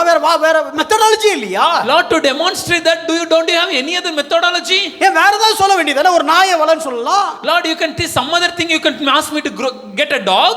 Look at the Bible, everywhere the same kind of demand. ஆனா வேதாகமம் முழுவதும் இப்படிப்பட்ட ஒரு கடினமான எதிர்பார்ப்பு தேவனிடத்திலிருந்து இருக்கிறது. எசேக்கியேல் தீர்க்கதரிசியின் வாழ்க்கையை பாருங்க. for these many years. இத்தனை வருடங்கள் ஒருபுறமாக படுத்து உறங்க வேண்டும். And after that, அதன் பின்பாக sleep this many years this side. மறுபுறமாக திரும்பி ஒரு பக்கவாட்டில் இத்தனை வருடங்கள் படுக்க வேண்டும். நான் எங்க வீட்ல படுக்கிறது அவனுக்கு எப்படி சார் தெரியும்?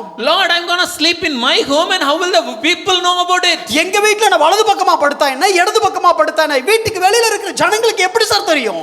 I'm going to sleep in my home and what does it matter if I sleep on my left side or on the right side, and the people outside my home, how will they know about it? No question. எந்த கேள்வியும் கேட்கல. Sleep. படுக்க வேண்டும். Put a hole on your wall. உன்னுடைய செவத்துல ஒரு துளையிடு. Why? ஏன்? Why? ஏற்கனவே எனக்கு இருக்கிறதே மண் வீடு. எக்ஸாம்பிள் சொன்னேன். For an example, in an illustration, already what I'm having is a mud house. So you want me to put a hole in it? இந்த வீட்ல ஒரு துளையை நான் என்ன வேணுமா? Yes. ஆமா. Cut your hair. முடியை வெட்ட வேண்டும். Chop it. வெட்ட வேண்டும். Throw it in the air. அது காற்றில் எரிய வேண்டும். Who will understand? யாருக்கு ஐயா புரியும்? How the message will be conveyed? இதனை செய்வதன் மூலமா செய்தி எப்படி கிடைக்கப்பெறும்? Even we couldn't understand so many things. நமக்கே பல காரியங்கள் இன்று புரியவில்லை. Simply he did. ஆனா அப்படியே கீழ்ப்படிஞ்சாங்க. That is what the life you can see throughout the Bible. வேதாகமம் முழுமையுமே இப்படிப்பட்ட ஒரு கீழ்ப்படுதலுடைய ஒரு வாழ்க்கையை நம்மால் பார்க்க முடியும். Mary, மரியாளை பாருங்கள். you will be conceived. நீ குழந்தையை பெற்றுக்கொள்வாய். Through Joseph? மன்னிக்கவும் நீ No, you will be conceived. நீ கர்ப்பமாவாய். Oh, through Joseph? யாரையா? யோசேப்பின் மூலமாகவா? No. இல்லம்மா. Before wedding. கல்யாணத்திற்கு முன்பாகவே. Lord, don't you understand what you are asking about? தேவனே நீங்க கேட்கிற காரியம் உங்களுக்கே புரியுதா? I don't understand. எனக்கு புரியல. What the world will think? உலகம் என்னை பற்றி என்ன நினைக்கும்? What the society will think? சமுதாயம் என்னை பற்றி என்ன நினைக்கும்? What Joseph will think? யோசேப்பு என்னை பற்றி என்ன நினைப்பார்? I am your slave. நான் கர்த்தருடைய அடிமை. Let according to your word, Lord. உம்முடைய வார்த்தையின்படியாக கடவுது. Peter, put a net. பேதுரு வலையை வீசு. Excuse me, it's a daytime. ஐயா இது பகல் வேளை. I know. எனக்கு தெரியும்பா. By the way, I am a fisherman. நான் இன்னொன்னு ஞாபகம் வச்சுக்கோங்க, நான் ஒரு மீனவன். And not just now. இப்ப மாத்திரமல்ல, I am a fisherman by generations. நான் நூற்றாண்டுகளாகவே ஒரு மீனவன் குடும்பம். But you are a carpenter. ஆனா நீங்க ஒரு தச்சன். Don't you understand this daytime we cannot fishing now. We cannot do fishing now. இந்த பகல் வேளையில மீன் பிடிக்க முடியாதுங்கிறது உங்களுக்கு தெரியாதையா? But ஆனால் according to your word, உம்முடைய வார்த்தையின்படி வலையை போடுகிறேன். this is how you can see the entire Bible. இந்த வேதாகம் முழுவதுமே இப்படிப்பட்ட காரியங்களை நம்மால் பார்க்க முடியும். See, all the nature had heard the word of God except the one entity, that is you and me. இந்த முழு சிருஷ்டிப்பும் தேவனுடைய நாமத்தை உயர்த்தி கொண்டே இருக்கிறது, அவருடைய நாமத்தை பிரஸ்தாபப்படுத்தி கொண்டே இருக்கிறது. ஒரே ஒரு சிருஷ்டிப்பை தவிர அது நீங்களும் நானும் தான். Let me show you for a few verses from the New Testament. புதிய ஏற்பாட்டில் இருந்து ஒரு சில வசனங்களை காண்பிக்கிறோம். So this is basically a conclusion. I am starting today. Let's see how far we can finish it today. இது ஒரு முடிவரை நம்ம ஆரம்பிக்கிறோம், எவ்வளவு முடிக்க முடியும்னு நம்ம பார்ப்போம். So we read Matthew 6:33. மத்தேயு 6:33 வாசிச்சோம். He said, no, first ye seek the kingdom of God. முதலாவது தேவனுடைய ராஜ்யத்தை தேட வேண்டும். And we have studied what is all about. அது என்னன்னு சொல்லி நம்ம தொடர்ந்து We படிச்சோம். studied from the widow of Zarephath and what happened with her and the prophet. சாரிபாத் ஊரில் நடந்த காரியங்கள், அங்கு அவருக்கும் எலியா தீர்க்கதரிசிக்கும் நடந்த காரியங்களை குறித்து தியானித்தோம். And we studied about two incidents. அதுல இரண்டு காரியங்களை நாம் தியானித்தோம். No, two incidents after that. அது தொடர்ச்சியாக நடந்த இரண்டு சம்பவங்களை நாம் பார்த்தோம். One is about this Roman centurion. ரோம நூற்றுக்கதிபதியை குறித்த காரியம். And another one is a government official. ஒரு ராஜாவின் மனுஷனுடைய காரியம். This guy came, Jesus Christ as a Lord and Savior. நூற்றுக்கதிபதி வரும்போதே இயேசுவை தன்னுடைய ஆண்டவரும் இரட்சகரும் என்று புரிந்து கொண்டு வந்தார். He put the Lord factor as first. அவர் ஆண்டவர் என்ற காரியத்தை முதலாவதாக காண்பித்து, And he came to be Jesus. தேவனாகிய இயேசுவினிடத்தில் அவர் வந்தார். But this official, ஆனால் இந்த ராஜாவின் மனுஷன் வரும்போது he came put Savior first and then Lord. அவர் இரட்சகர் என்ற காரியத்தை எதிர்பார்த்து வந்தார், அந்த ஆண்டவர் காரியத்தை பின்னாடி வச்சிட்டார். So he came straight away expecting, understanding the power of the authority. அந்த நூற்றுக்கதிபதி வரும்போது இயேசுவுக்கு இருக்கிற அதிகாரத்தையும் வல்லமையும் புரிந்து கொண்டு வந்தார். But this person expecting the deliverance but not understanding the lordship.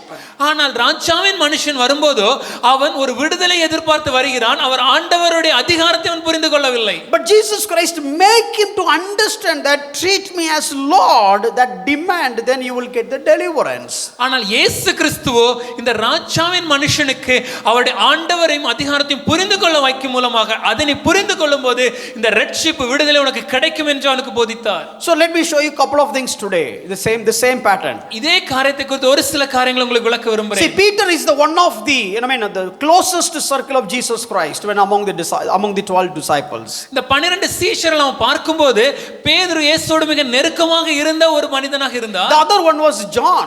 இதில் மற்றொரு மனிதன் யாருன்னா அது யோவான். See, basically you can see that so many times Jesus had responded Peter with a lot of strong truths. பல நேரங்களில் வேதாகமத்தை பார்க்கும்போது மிக ஆழமான சத்தியங்களை பேதுருவிடத்தில் நம்ம இயேசு பேசினதை வாசிக்க முடியும். Or else maybe in this way Peter would have questioned something, made Jesus, or maybe Jesus used that question, revealed so many things to the disciples. இல்லனா பல இடங்களில் நம்ம எப்படி பார்க்கலாம்னா பேதுரு சில கேள்விகளை கேட்பாரு, அந்த கேள்விகளை பயன்படுத்தி தேவன் சில ஆழமான சத்தியங்களை விளக்குகிறதை நம்ம பார்க்க முடியும். And Peter got strong appreciation as well as strong rebuke from Jesus Christ. பேதுருடைய வாழ்க்கையை பார்த்தீங்கன்னா இயேசு கிட்ட இருந்து அதிகமாக நற்சாட்சியம் வாங்கி இருக்கிறாரு, அதே நேரத்தில் பல நேரங்களில் கேவலமா அடியும் வாங்கி இருக்கிறாரு. And at the same time now he was the only one who, he was the first one who said I will never deny you even it cost my life. இன்னும் சொல்ல போனா பேதுரு தான் முதலாக என்னுடைய வாழ்க்கையை நான் இழப்பதற்காக இருந்தாலும் மறுதலிக்க மாட்டேன் என்று சொன்னவர். When Jesus was revealed, the crucifixion and all those things. இயேசு தன்னுடைய உயிர்த்தெழுதல், மரணம் இப்படிப்பட்ட காரியத்தை எல்லாம் பேசும்போது, but you know that he denied Jesus Christ 3 times. ஆனால் நமக்கு நன்றாக அறிந்திருக்கிறோம் பேதுரு இயேசுவை 3 முறை மறுதலித்தார். And after the resurrection of Jesus Christ what had happened? இயேசு உயிர்த்தெழுந்த பின்பாக என்ன நடந்தது? So Jesus came, appeared them. இயேசு அவர்களுக்கு முன்பாக காட்சியளித்தார். Didn't deal with Peter. ஆனா பேதுருவோட நடந்த காரியத்தை அவர் விவாதிக்கவில்லை. And Thomas was missing the first time. அந்த முதல் முறையாக இயேசு உயிர்த்தெழும்பின் காட்சியளித்த போது தோமா அங்கு இல்லை. And he was questioned about the resurrection of Jesus Christ. தோமாக்கு ஒரு கேள்வி இருந்துச்சு, உண்மையிலே அவர் உயிர்த்தெழுந்தாரா என்று. And the next time Jesus appeared, for the sake of Thomas. தோமாக்காக பிரதியுத்தரமாக அவருக்காக மாத்திரமே இயேசு இப்பொழுது காட்சியளித்தார். Even that time he didn't deal with Peter. அப்போ கூட பேதுரு கூட அவரது காரியத்தை குறித்து விவாதிக்கவில்லை. But when it comes to John 21, ஆனா யோவான் 21வது அதிகாரம் வரும்போது you all know the background. உங்களுக்கு அதோட பின்புலம் நன்றாக அறியும். Jesus came and Jesus spoke to him. இயேசு வந்து அவனோட பேசினார். Do you love me and so on.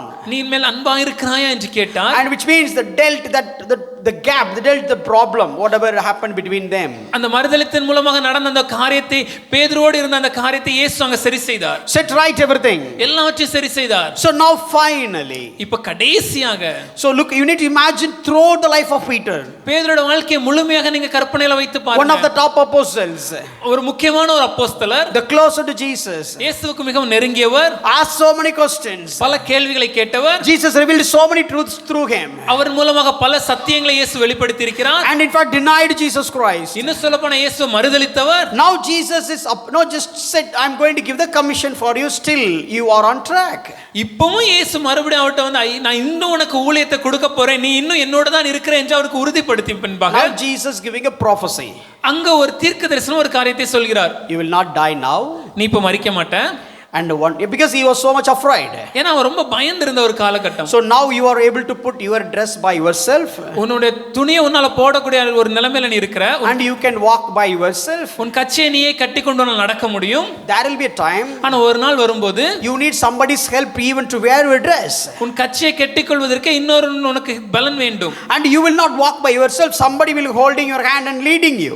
உன்னால நடக்க முடியாதுப்பா, இன்னொருவன் உன்னை பிடித்து உன்னை இழுத்து கொண்டு போவான். Very simple. You will do my mission till your old age. என்ன சொல்ல வர்றார் ஆண்டவர், உன்னுடைய வயதான காலகட்டம் மட்டும் என்னோட ஊழியத்தை நீ செய்வாயாக. So that is why later point of time when he was in the prison, he never bothered about his life. அதனால தான் நம்ம பார்க்க முடியும், அவரை தூக்கி சிறைச்சாலையில வைக்கப்பட்ட போது கூட எந்த பயம் இல்லாம நிம்மதியா அவர் இருந்தார். Because he knew that I know I will not die now, still there is a long way to go. ஏன்னா அவருக்கு நல்லாவே தெரியும், நான் இன்னைக்குலாம் மரிக்க மாட்டேன், இன்னும் போறதுக்கு நிறைய தூரம் இருக்கு. So in that context, இப்படிப்பட்ட சூழ்நிலையில Jesus had given a commission. இயேசு அங்க ஒரு ஊழியத்தை அவர் கொடுக்கிறார். So you will die, நீ மரிப்ப, not now, இப்போ இல்ல, later point of time, பின் நாட்கள்ல. till then அது மட்டும் you will do my work. என் வேலையை நீ செய்வாயாக. Which means from right now, அப்படினா என்ன அர்த்தம்னா இப்போதில இருந்தே till your old age, உன்னுடைய வயதான காலகட்டம் you மட்டும் are the key person. நீ மிக முக்கியமான ஒரு மனிதன். You build the church. சபையை கட்ட வேண்டும். Because I said, you have so much responsibility in this new generation. ஏன்னா இந்த புதிய சபை, ஆதி திருச்சபை வரலாற்றில் சபை கட்டப்படும்போது உனக்கு अनेक கடமைகள் அங்க காணப்படுகிறது. So you'll become a key person. நீ ஒரு முக்கியமான ஒரு நபர். Never said such statement to anyone else. இப்படிப்பட்ட ஒரு காரியத்தை வேறு எந்த அப்போஸ்தலருக்கும் இயேசு சொல்லவில்லை. So personally, தனியா தானாகவே வந்து tend my flock, என்னுடைய ஆடுகளை மேய்ப்பாயாக, feed my sheep, என்னுடைய ஆடுகளை போஷிப்பாயாக, saying all these things to confirm Peter that Peter, I know you have denied, I know you have you cursed me, but let's not deal that. I know you pull all the disciples for fishing after you have seen me after the resurrection, but still let's ignore that. இதெல்லாம் பேதுருட்ட சொல்லும்போது, பேதுரு நீ என்ன மறுதலிச்ச, இருந்தாலும் பரவாயில்லப்பா, பேதுரு நீ என்னோட நீ வரவில்லை, இருந்தாலும் பரவாயில்லப்பா, எல்லா சீஷர்களையும் அழைத்து கொண்டு நீ மறுபடியும் மீன் பிடிக்க சென்று விட்ட, இருந்தாலும் பரவாயில்லப்பான்னு சொல்லி தேவன் அவர்கிட்ட சொல்லும்போது கூட, even in the midst of all these things, I am trusting you. இதெல்லாம் நடந்திருந்தாலும் நான் உன்னை விசுவாசிக்கிறேன். I am going to நம்புறேன். நான் உன்னை நம்புறேன். I am going to give a great commission to you. உனக்கு ஒரு பெரிய ஊழியத்தை கொடுக்க போறேன். And this is not for a short span of time. இது கொஞ்ச நேரத்துக்கு இல்ல. Jesus would have seen that, okay, already he knew that James is going to die.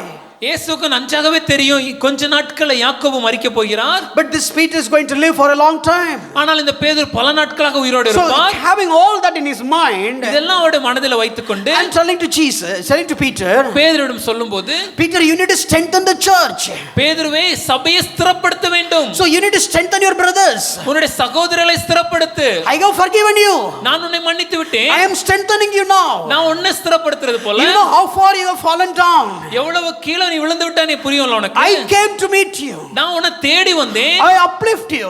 நான் உன்னை தூக்கி I encourage you. உன்னை உற்சாகப்படுத்தி And I am giving you the commission. உனக்கு ஊழியத்தையும் கொடுக்கிறேன். And this is a great commission. இது ஒரு மிகப்பெரிய ஊழியம் பா. And this is not a short span of time. கொஞ்ச நாளைக்கு அல்ல. Till your lifetime. உன்னுடைய வாழ்நாள் மட்டும். And your lifetime is just so long. உன்னுடைய வாழ்நாள் அது ஒரு நீண்ட நாள் கண்ட ஒரு வாழ்க்கை வாழ போகிறாய். Could you please handle that? ஆனா இத தெளிவா நீ புரிஞ்சுக்கோ. Okay, now இப்போ let's go. கிளம்பலாம். 21:21. யோவான் 21ஆம் அதிகாரம் 21வது வசனம். From the book of John. யோவான் எழுதின சுவிசேஷம். When Peter saw him, அவனை கண்டு he said to Jesus. பேதுரு இயேசுவை நோக்கி. Let's read the 20th verse, please. Just read the 20th verse. 20வது வசனம் வாசிப்போமே. John 20:20. 21. So Peter looked at Jesus. பேதுரு திரும்பி பார்த்து Whom he has looked at? யாரை திரும்பி பார்த்தாரு? The most beloved disciple. இயேசுவுக்கு மிகவும் அன்பா இருந்த சீஷனை பார்த்தார். So that disciple is basically John. அந்த சீஷன் யாருன்னா அது யோவான். So he is just following them. யோவானும் அவர்களை பின்தொடர்ந்து வராரு. Look at the scenario. இந்த நடக்கிற காரியத்தை பாருங்க. Maybe I imagining. நான் யோசிக்கிறேன். Jesus said, "Follow me." இயேசு சொல்கிறார் என்னை பின்பற்றி வா. And Jesus started. இயேசு நடக்க ஆரம்பிக்கிறார். And this guy has to follow now. இப்ப பேதுரு பின்பற்றி வரணும். Instruction has been given. அவருக்கு ஏற்கனவே கட்டளை கொடுக்கப்பட்டாச்சு. Given by the Lord. கர்த்தர் கட்டளை கொடுத்தார். He called him as Lord. ஏன்னா பேதுரு அவரை கர்த்தர்னு அழைத்தார். So the moment he started walking, அவர் நடக்க ஆரம்பித்த உடனே he would have turned back and looked at John. அவர் திரும்பி பார்த்து யோவானை பார்த்திருக்கணும். What is the point here? அங்க என்ன குறிப்பிடப்படுகிறது? When Jesus said you follow, இயேசு பின்பற்றுவான் சொல்லும்போது again this guy has the intention இந்த பேதுருக்கு மறுபடியும் ஒரு எண்ணம் இருக்கிறது. in his mind. அவர் மனதுல What happened to John? யோவானுக்கு என்னாச்சு? I am going. நான் போறேன். Anyway, now one thing for sure. இப்போ ஒரு விஷயம் உறுதியாயிடுச்சு. I will do his work. அவருக்கு வேலையை செய்வேன். And I will die in my old age. வயதான காலத்துல நான் மரிப்பேன். Anyway, I'm going to die. எப்படி மரிக்க தான் போறேன். I don't know what was there in the mind of Peter. பேதுருக்கு மனசுல என்ன இருந்துச்சுன்னு எனக்கு But தெரியல. still his perception. ஆனாலும் அவருடைய புரிதல் எப்படினா Still he looked at Jesus. இயேசுவை திரும்பி பார்த்து And he is asking. இயேசுவை நோக்கி Jesus, it is okay for me. இயேசுவை நம்ம பின்பற்றுறது எனக்கு சரிப்பா. So all you said is okay. நீங்க சொன்னதெல்லாம் எனக்கு ஓகே. Yeah, you're fine. அதெல்லாம் சரி ஐயா. But ஆனால் after he said follow me on 19th verse. 19ஆம் வசனத்துல என்னை பின்பற்றி வா என்று பேதுரு So for சொன்ன the பின்பு conversation between Jesus and Peter. இதுவரைக்கும் நடந்த பேசின காரியங்கள் எல்லாம் பேதுருக்கும் இயேசுவுக்கும் இடைப்பட்ட காரியங்கள். He said, no, in the 15th verse, feed my lamb. 15ஆம் வசனத்தை பார்க்கும்போது என் ஆடுகளை மேய்ப்பாயாக. 16th verse, tend my sheep. 16வது வசனத்துல என் ஆட்டுக்குட்டிகளை மேய்ப்பாயாக. 17th verse, feed my sheep. 17ஆம் வசனத்துல என் ஆடுகளை மேய்ப்பாயாக. And then he said, இதெல்லாம் சொன்ன பின்பாக you need to do all the work. இதெல்லாம் நீ செய்ய வேணும். And you are young. இப்போ நீ இளவயதுள்ளவன். But let me tell you, ஆனா நான் ஒன்னு சொல்றேன். you may have a lot of troubles in doing that. இதெல்லாம் பண்ணும்போது உனக்கு வாழ்க்கையில अनेक பிரச்சனைகள் வரும். You may go to prison. சிறைச்சாலைக்கு செல்லலாம். People may blast you. ஜனங்கள் உனக்கு எதிராக நிற்கலாம். People may wipe you. ஜனங்கள் உன்னை அடிக்க கூட செய்யலாம். Whatever happens, என்ன நடந்தாலும் சரி, don't worry. கவலைப்படாதே. Don't bother about it. கவலைப்படாதே.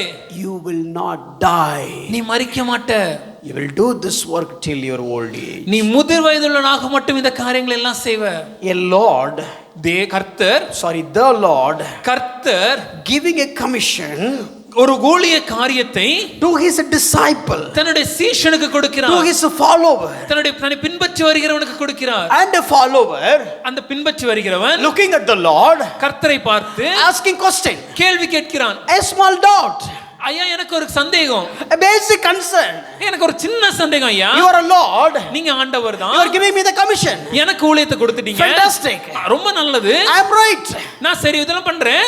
But as a disciple, ஆனா ஒரு சீஷனாக I've been there with you 3.5 years. ஒரு 3 வருஷம் கூட இருந்துட்டேன்ல. நமக்குள்ள ஒரு நல்ல பழக்கம் இருக்குல்ல. We have a good understanding. நமக்குள்ள ஒரு நல்ல அண்டர்ஸ்டாண்டிங் இருக்குல்ல. We have a good understanding. You know me, I know you. உமக்கு என்ன தெரியும், எனக்கு உம்மை தெரியும். I have denied you, I don't understand. நான் உம்மை மறுதலிச்சேன், அதுவும் உமக்கு தெரியும். But you accepted me. ஆனாலும் நீர் என்னை ஏற்றுக்கொண்டீர். But you know I have something about John in my mind. ஆனா யோவானை குறித்த ஒரு காரியம் மனசுல இருக்கு. You know what, the three people, உங்களுக்கு தெரியல அந்த 3 நபர்கள், John, James and Peter. யோவான், பேதுரு, யாக்கோபு அந்த நெருங்கிய வட்டம். Matthew 17, Mount of Transfiguration. மத்தேயு 17ஆம் அதிகாரம் அந்த மறுரூப மலையில. And when Jairus' daughter, the death of Jairus' daughter. Hebron மகள் மரித்திருந்த போது. And the Garden of Gethsemane. Gethsemane தோட்டத்துல கூட. All three people. நாங்க 3 பேர் தான். You have given me Asok. அதுல எனக்கு ஒரு நல்ல பொறுப்பை கொடுத்துட்டீங்க. And what will you give the other person? இப்போ அடுத்து அவருக்கு என்ன பொறுப்பு? ஏன்னா எங்க புத்தி அப்படிதான். Because that's our always with எனக்கு கிடைச்சிருச்சு. Lord, I have got something. ஆனா என்ன பிரச்சனைனா the problem is என்னை விட அதிகமா அடுத்தவனுக்கு கிடைச்சிட கூடாது. But the next person who is next to me should not get more than me. அல்லது or whatever I get, எனக்கு என்ன கிடைக்குதோ that must be superior than anyone else. மற்றவர்கள் கிடைக்கிற காரியத்தை விட இது உயர்ந்ததா இருக்கணும். Okay, Jesus. எல்லாம் இருக்கட்டும் ஐயா. Fantastic commission. நல்ல ஊழியம் தான். Thank God I will live a long life. உமக்காக முதிர் வயதில் நான் வாழுவேன். ரொம்ப நல்லது ஆண்டவரே. But now my point is, ஆனா இப்போ ஏன் கேள்வி என்னன்னா, Bible says, வேதம் சொல்கிறது, now this word 19th word, 19வது வசனத்துல, and after he said, Jesus said follow me, இயேசு அவரை பின்பற்றி வா என்று சொல்லிய பின்பாக 20th verse, 20வது வசனம், so for Peter would have spoke with Jesus, looking at Jesus.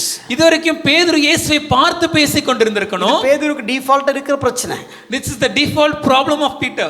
When Peter was walking on the water, when பேதுரு அந்த தண்ணீர் ஜலத்தின் மேல் நடக்கும்போது he saw Jesus. இயேசுவை பார்த்தார். He walked towards Jesus. இயேசுவை நோக்கி நடந்து வந்தான். The moment he turned, ஆனால் திரும்பி பார்த்து saw the wind, அந்த காற்றை பார்க்கும்போது, saw the raging sea, அந்த கடலை அலைகளை பார்க்கும்போது, you know what happened? உங்களுக்கு தெரியும் அங்க என்ன நடந்துச்சுன்னு. Other incident. அதே போல இன்னொரு காரியம். When Peter was denying, பேதுரு மறுதலிக்கும்போது, Bible says, வேதம் சொல்கிறது, when the third time he denied Jesus, மூன்றாம் முறை இயேசுவை மறுதலித்தபோது, Jesus was crossing by, இயேசு அங்க செல்கிறதை and பார்க்கும்போது, Jesus looked at Peter, இயேசு பேதுருவை and Peter looked பார்க்கும்போது, at Jesus, பேதுரு இயேசுவை started பார்த்தார், bursting and crying. அவர் அழ ஆரம்பித்து விட்டார். As long as his vision towards Jesus, everything is right. அவர் இயேசுவை பார்த்த மட்டும் அவருடைய வாழ்க்கை கரெக்ட்டா தான் இருந்துச்சு. When he denied Jesus, இயேசுவை மறுதலிக்கும்போது கூட, the moment he looked at him, இயேசுவை பார்த்த உடனே he got into repentance. அவருக்கு ஒரு மனத்துல ஒரு மனமாற்றம் உருவாயிடுச்சு. And when he was walking on the water, ஜலத்தின் மேல் நடக்கும்போது, he looked at Jesus, இயேசுவை பார்க்க மட்டும், walk towards Jesus, இயேசுவை நோக்கி நடக்க மட்டும், having focus on Jesus, இயேசுவின் மேல் கண்கள் இருக்க மட்டும், everything was fine. எல்லாமே சரியா தான் The இருந்துச்சு. moment he looked around, ஆனா சுற்றியுள்ள காரியங்களை பார்த்த உடனே he started failing. அவர் கீழே விழ ஆரம்பித்து விட்டார். Here the third incident. மூன்றாவது முறையாக He was looking at Jesus, இயேசுவை பார்க்கிறார், talking to Jesus. இயேசுவுடன் பேசிக் கொண்டிருக்கிறார். This is the ultimate climax. இதுதான் அந்த முடிவு காரியங்கள். So for all these things are training. இது எல்லாமே நடந்தது அவர்களுக்கு பயிற்சி. Now it is the ultimate responsibility. இப்போ அவர்களுக்கான கடமையை கொடுக்க வேண்டிய காலம் வந்து விட்டது. Jesus is giving a greatest responsibility to him. பேதுருக்கு ஒரு மிக பெரிய ஒரு காரியத்தை, ஊழியத்தை தேவன் கொடுக்கிறார். Prophesying about his future. அவருடைய எதிர்காலத்தை குறித்து தீர்க்கதரிசனம். This is concern about the bride of the bridegroom. இது மணவாளனுடைய மணவாட்டியை குறித்ததான காரியம். This is the bride of Jesus Christ.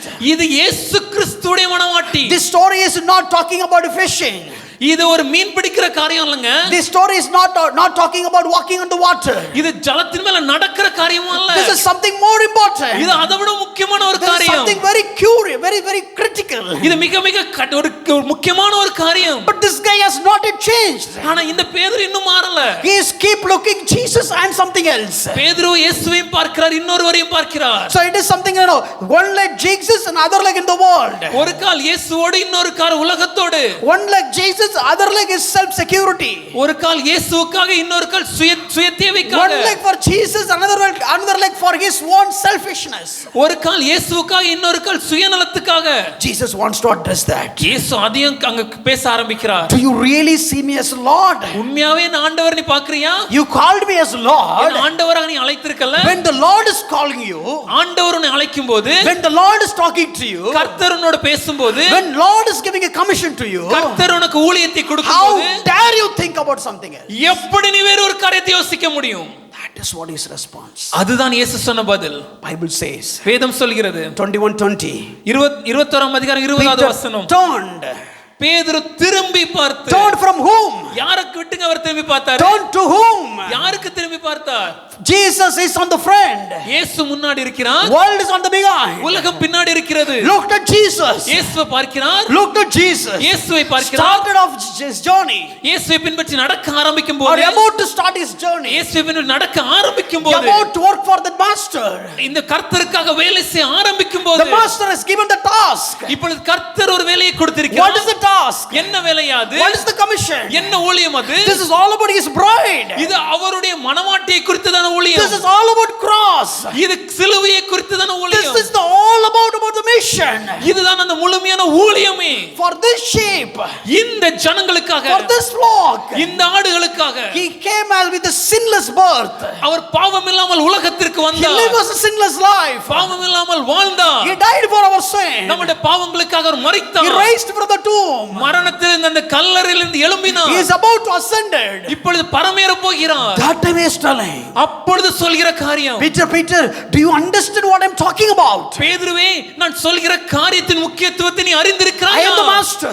நான் உடைய எஜமான், I am the Lord. நான் கர்த்தர். I am giving a task. நான் ஒரு காரியத்தை உனக்கு கொடுக்கிறேன். I am talking seriously about this task. நான் இந்த காரியத்தை குறித்து உன்னிடம் தெளிவாக பேசிக் What கொண்டிருக்கிறேன். will happen the mission? இந்த ஊழியத்தில் என்ன நடக்க போகுது? I already told you in John chapter 17. இதை குறித்து யோவான் 17ஆம் அதிகாரத்தில் உனக்கு சொல்லி இருக்கிறேன். As Father sent me, பிதா என்னை அனுப்பினது போல I am sending you. நானும் உங்களை அனுப்புகிறேன். As Father sending me from heaven to earth with the commission. எப்படி பிதா பரலோகத்திலிருந்து இந்த உலகத்திற்கு ஒரு காரியத்தை செய்கிற ஊழியத்தோடு என்னை அனுப்பினாரோ, I am sending you from my flock to the world with the commission. அதே போல இந்த உலகத்திற்குள்ளாக நானும் உங்களை அனுப்புகிறேன். Jesus called the disciples from the world இயேசு இந்த உலகத்தில் இருந்து சீஷர்களை அழைத்தார். to his, as a close to his circle. அவருக்கு நெருங்கிய ஒரு கூட்டமாக அழைத்து He trained them. பயிற்சி அளித்து And now இப்பொழுது sending them back to the world. மறுபடியும் உலகத்துக்கு அனுப்புகிறார். How Father sent Jesus. எப்படி பிதா இயேசுவை அனுப்பினாரோ, Now Jesus sending his disciples. அதே போல் இயேசு தன்னுடைய சீஷர்களை அனுப்புகிறார். That is the communication. அந்த நேரத்தில் தான் இது நடக்கிறது. That commission is just passing now. அந்த ஊழியம் இப்பொழுது நிறைவேற போகிறது. He is telling, அப்ப இயேசு சொல்கிறார், feed my sheep, ஆடுகளை மேய்ப்பாயாக, feed my flock, ஆட்டுக்குட்டிகளை மேய்ப்பாயாக, tend my flock. என்ற ஆட்டுக்குட்டிகளை மேய்ப்பாயாக. Means what? என்னங்க அர்த்தம்? Father sent me. பிதா என்னை அனுப்பினது போல. How seriously I handled this commission. எவ்வளவு முக்கியத்துவமாக இந்த காரியத்தை நான் செய்தேன் நீங்க பாத்தீங்கல்ல. I speak what the Father asked me to speak. பிதா சொல்கிறதை மாத்திரம் தான் நான் பேசுகிறேன். I do whatever Father has done. பிதா செய்ததை மாத்திரமே நான் செய்கிறேன். And I do anything and everything as he instructed. அவர் சொல்லிய பிரகாரம் மாத்திரமே நான் எல்லா காரியங்களையும் செய்தேன். And I have told you.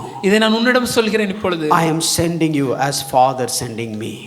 பிதா என்னை அனுப்பினது போல நானும் உன்னை அனுப்புகிறேன். அவர் சொல்லும்போது நான் எவ்வளவு கவனமா கேட்டேன் தெரியுமா? Do you know how careful I was to listen when Father was telling me?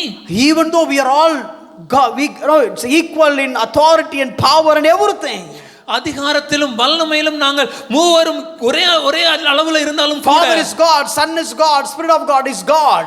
பிதா தேவன், குமாரன் தேவன், பரிசுத்த ஆவியரும் தேவன். All are sovereign. அவர்கள் அனைவருமே ஏக All சக்கராதிபதி. are omnipotent. அனைவருமே சர்வ வல்லவர். All are omniscient. சர்வ ஞானி. All are omnipresent. அனைவரும் சர்வ இடத்தில் All are இருப்பவர்கள். creators. மூவருமே படைத்தவர். All are the same power. மூவருக்கும் அனைத்து அதிகாரம் வல்லமையும் உள்ளது. But when it comes to commission, ஆனா அந்த ஊழியம் வரும்போது, when he says, அவர் சொல்றத, even though I am equal, பிதாவுக்கு நான் சமமாக இருந்தாலும் I incline my ears. என்னுடைய காதுகளை அவருக்கு திருப்பி I spoke what he wants me to speak. அவர் பேச சொல்கிறதை மாத்திரமே நான் பேசுகிறேன். I did what he asked me to do. நான் அவர் செய்ய சொன்னதை மாத்திரமே செய்கிறேன். Now இப்பொழுது the same kind of commission அதே போல ஒரு ஊழிய காரியத்தை I am giving it to you. நான் உன் கையில ஒப்படைக்கிறேன். And John 17 I said, யோவான் 17ஆம் அதிகாரத்தில் நான் சொல்லும்போது, I know my Father நான் பிதாவை அறிந்திருக்கிறேன், and the Father knows me, பிதாவும் என்னை அறிந்திருக்கிறார். and I want you to know like that. அதே போல நீங்களும் அறிந்திருக்க வேண்டும். I and Father are one. நானும் பிதாவும் ஒரே ஆளுங்க. I want you and I to live as one. நீங்களும் நானும் ஒன்றாக இருக்க வேண்டும். I never think anything contrary to Father. பிதா யோசிப்பதற்கும் அவருடைய சித்தத்திற்கும் விரோதமான எதையும் சிந்திப்பதில்லை. I never deviate from his interest. அவருடைய விருப்பத்திற்கு விரோதமாக நான் செய்வதில்லை. I and Father are one. நானும் பிதாவும் ஒன்றாயிருக்கிறோம். Now you and me are one. இப்பொழுது நீங்களும் நானும் ஒன்றாயிருக்கிறோம். How you can live? எப்படி நீங்க வாழணும்? See me. என்னை பாருங்கள். How I treat Father. எப்படி நான் பிதாவை பார்க்கிறேனோ Same way you need to treat me. அதே போல நீங்கள் என்னை பார்க்க வேண்டும். With that context, இந்த ஒரு காரியத்தின் பின்புலத்தோடு Jesus telling to him, இயேசு அவரிடத்தை சொல்கிறார், talking about his commission. அவருடைய ஊழியத்தை பற்றி பேசுகிறார். But this guy Peter ஆனா பேதுரு என்ன பண்றாரு? didn't understand the seriousness of the business. இந்த காரியத்துடைய முக்கியத்துவத்தை முழுசா புரிஞ்சிக்காம He turned. திரும்பி பார்த்து, Now okay. It's okay father for me to follow you. பங்காளி? But what about him? யார் அந்த பங்காளி? Who is that buddy? இதுவரைக்கும் இவர் தான் சுத்திட்டு இருந்தாரு. Till this time he was walking with Jesus. எனக்கு சொல்லிட்டீங்க, okay. Lord, you have spoken unto me, that's fine. அவனுக்கு எதுவும் பெஸ்டா, நான் தான first. But I came first. Don't give something better than to him. எனக்கு பிரச்சனையே யாருன்னா நானா ஜானா? Because the problem here is either it is me or John. It's me or John. இது நானா இல்ல யோவானா? I know you have given responsibility to me, but I would like to know what you will give for my counterpart John. ஐயா, நீங்க எனக்கு ஊழியத்தை கொடுத்திருக்கீங்க, எனக்கு புரியுது, எல்லாம் சரிதான். ஆனாலும் என் பங்காளியாகிய என் கூட்டாளியாகிய இந்த யோவானுக்கு நீங்க என்ன ஊழியத்தை கொடுப்பீங்கன்னு நான் தெரிஞ்சுக்க ஆசைப்படுறேன். Because one key factor is, ஏன்னா அதுல ரொம்ப முக்கியமான ஒரு விஷயம் என்னன்னா, the 20th verse says, 20வது வசனம் சொல்கிறது, Peter turned and saw the disciple and the address of the disciple. Who is the disciple whom Jesus loved? பேதுரு திரும்பி பார்த்துன்னு மாத்திரம் சொல்லல, பேதுரு யாரை திரும்பி பார்த்தார், அவருக்கான அடையாளம் என்னன்னு சொல்லும்போது இயேசுவுக்கு அன்பா இருந்த சீடன். Basically John won't use his name many times. யோவான் பல நேரங்களில் தன்னுடைய பேரை அவர் எழுதுறது இல்ல. But still there is another meaning in it. ஆனா அதுக்கு வேறொரு அர்த்தமும் இருக்குது. When they were in the last supper, அந்த கடைசி போஜனத்துக்காக ஆபோஜனத்துக்காக இருந்தபோது Jesus was talking about the one is going to betray him. இயேசு தன்னை காட்டி கொடுக்க போகிறவனை குறித்து அங்க பேசுகிறார். And Peter, he was on the other side. அப்பொழுது பேதுரு அந்த இன்னொரு பக்கத்துல உட்கார்ந்து கொண்டு, John was just lay over his Jesus chest. யோவானோ தான் இயேசுவுடைய மார்பிலை சாய்ந்து உட்கார்ந்தான்னு எழுதி இருக்கிறது. And the Bible says, வேதம் சொல்கிறது, பேதுரு saw some signs to ask this disciple to check who is that betrayer. யோவான் அந்த மார்பிலை சாய்ந்த அந்த யோவானுக்கு ஒரு செய்கையை காட்டி இயேசுவிட்ட அந்த காட்டி கொடுக்க போறவன் யாருன்னு கேளுன்னு சொன்னாரு. அப்ப என்ன அர்த்தம்? What does that mean? நான் கேட்டா ஏதாவது திட்டினா திட்டிடுவாரு. If I ask something he might scold me. நான் கேட்டா எப்படி ரியாக்ட் பண்ணுவாருன்னு தெரியல. If I ask, I do not know how he is going to react. But நீ லெட் கேட் பாரு. But you, எங்க இருந்தா எனக்கு தெரியாது. I do not know where he was. Bible சொல்லும்போது, when Bible says he doesn't utter a word. வேதம் சொல்லும்போது அவர் எந்த வார்த்தையும் அங்க பேசல. Hey John, check no. He didn't say யோவானே கேளியா, find out who is that betrayer, போட்டு தள்ளிரலாம் அவனை. காட்டு கொடுக்கறவன் யாருன்னு கேளியா, we'll just kill him. அப்படி கேக்கல. He did not say like that. He just conveyed the message through sign language to John. Ask who is that guy. யோவானுக்கு ஒரு செய்கை மொழியின் உடல் மொழியின் மூலமாகவே யார் என்று கேளுன்னு சொல்லி பேதுருங்க சொல்லி இருக்கிறார். அப்ப பீட்டருக்கு ஏற்கனவே இன்னொன்னு தெரிஞ்சிருச்சு. That time itself Peter knew already one thing. நம்மட்ட சொல்லட்டாலும், even if he didn't say unto me, இந்த பையட்ட சொல்லுவாரு. he will say unto him. நம்மளை விட இந்த பையன் ஒரு தூக்கல பக்கத்திலே தான் இருக்கிறான். This guy is always one step ahead and closer to Jesus than me. That mindset has not left. அந்த ஒரு எண்ணம், அந்த பிரதிபலிப்பு இன்னும் அவரை விட்டு போகல. Already Jesus, among Jesus' disciples always there is a fight, who will come, who is the best and who is the first. ஏற்கனவே நம்ம வாசிச்சிருக்கிறோம், பேதுருடைய எல்லா மன்னிக்கவும் இயேசுடைய எல்லா சீடர்களுக்குள்ள யார் முதலாவது இருக்கணும், யார் பெரியவன், ஆல்ரெடி ஒரு சலசலப்பு காணப்படுது. Their mentality is always who will be the greatest. அவங்களுக்குள்ள இருந்த பிரச்சனை யார் பெரியவன் தான். Even bring their mother for recommendation. அவங்களுடைய அம்மாவை கூட சிபாரிசுக்காக கொண்டு வராங்க. நானா கேட்டா அடிப்பாரு, நீங்களா வந்து கேக்குற மாதிரி கேளுங்கம்மான்னு கூட்டி வந்தவனுங்க. If I ask something he may scold and beat us, so you come mommy, you ask it.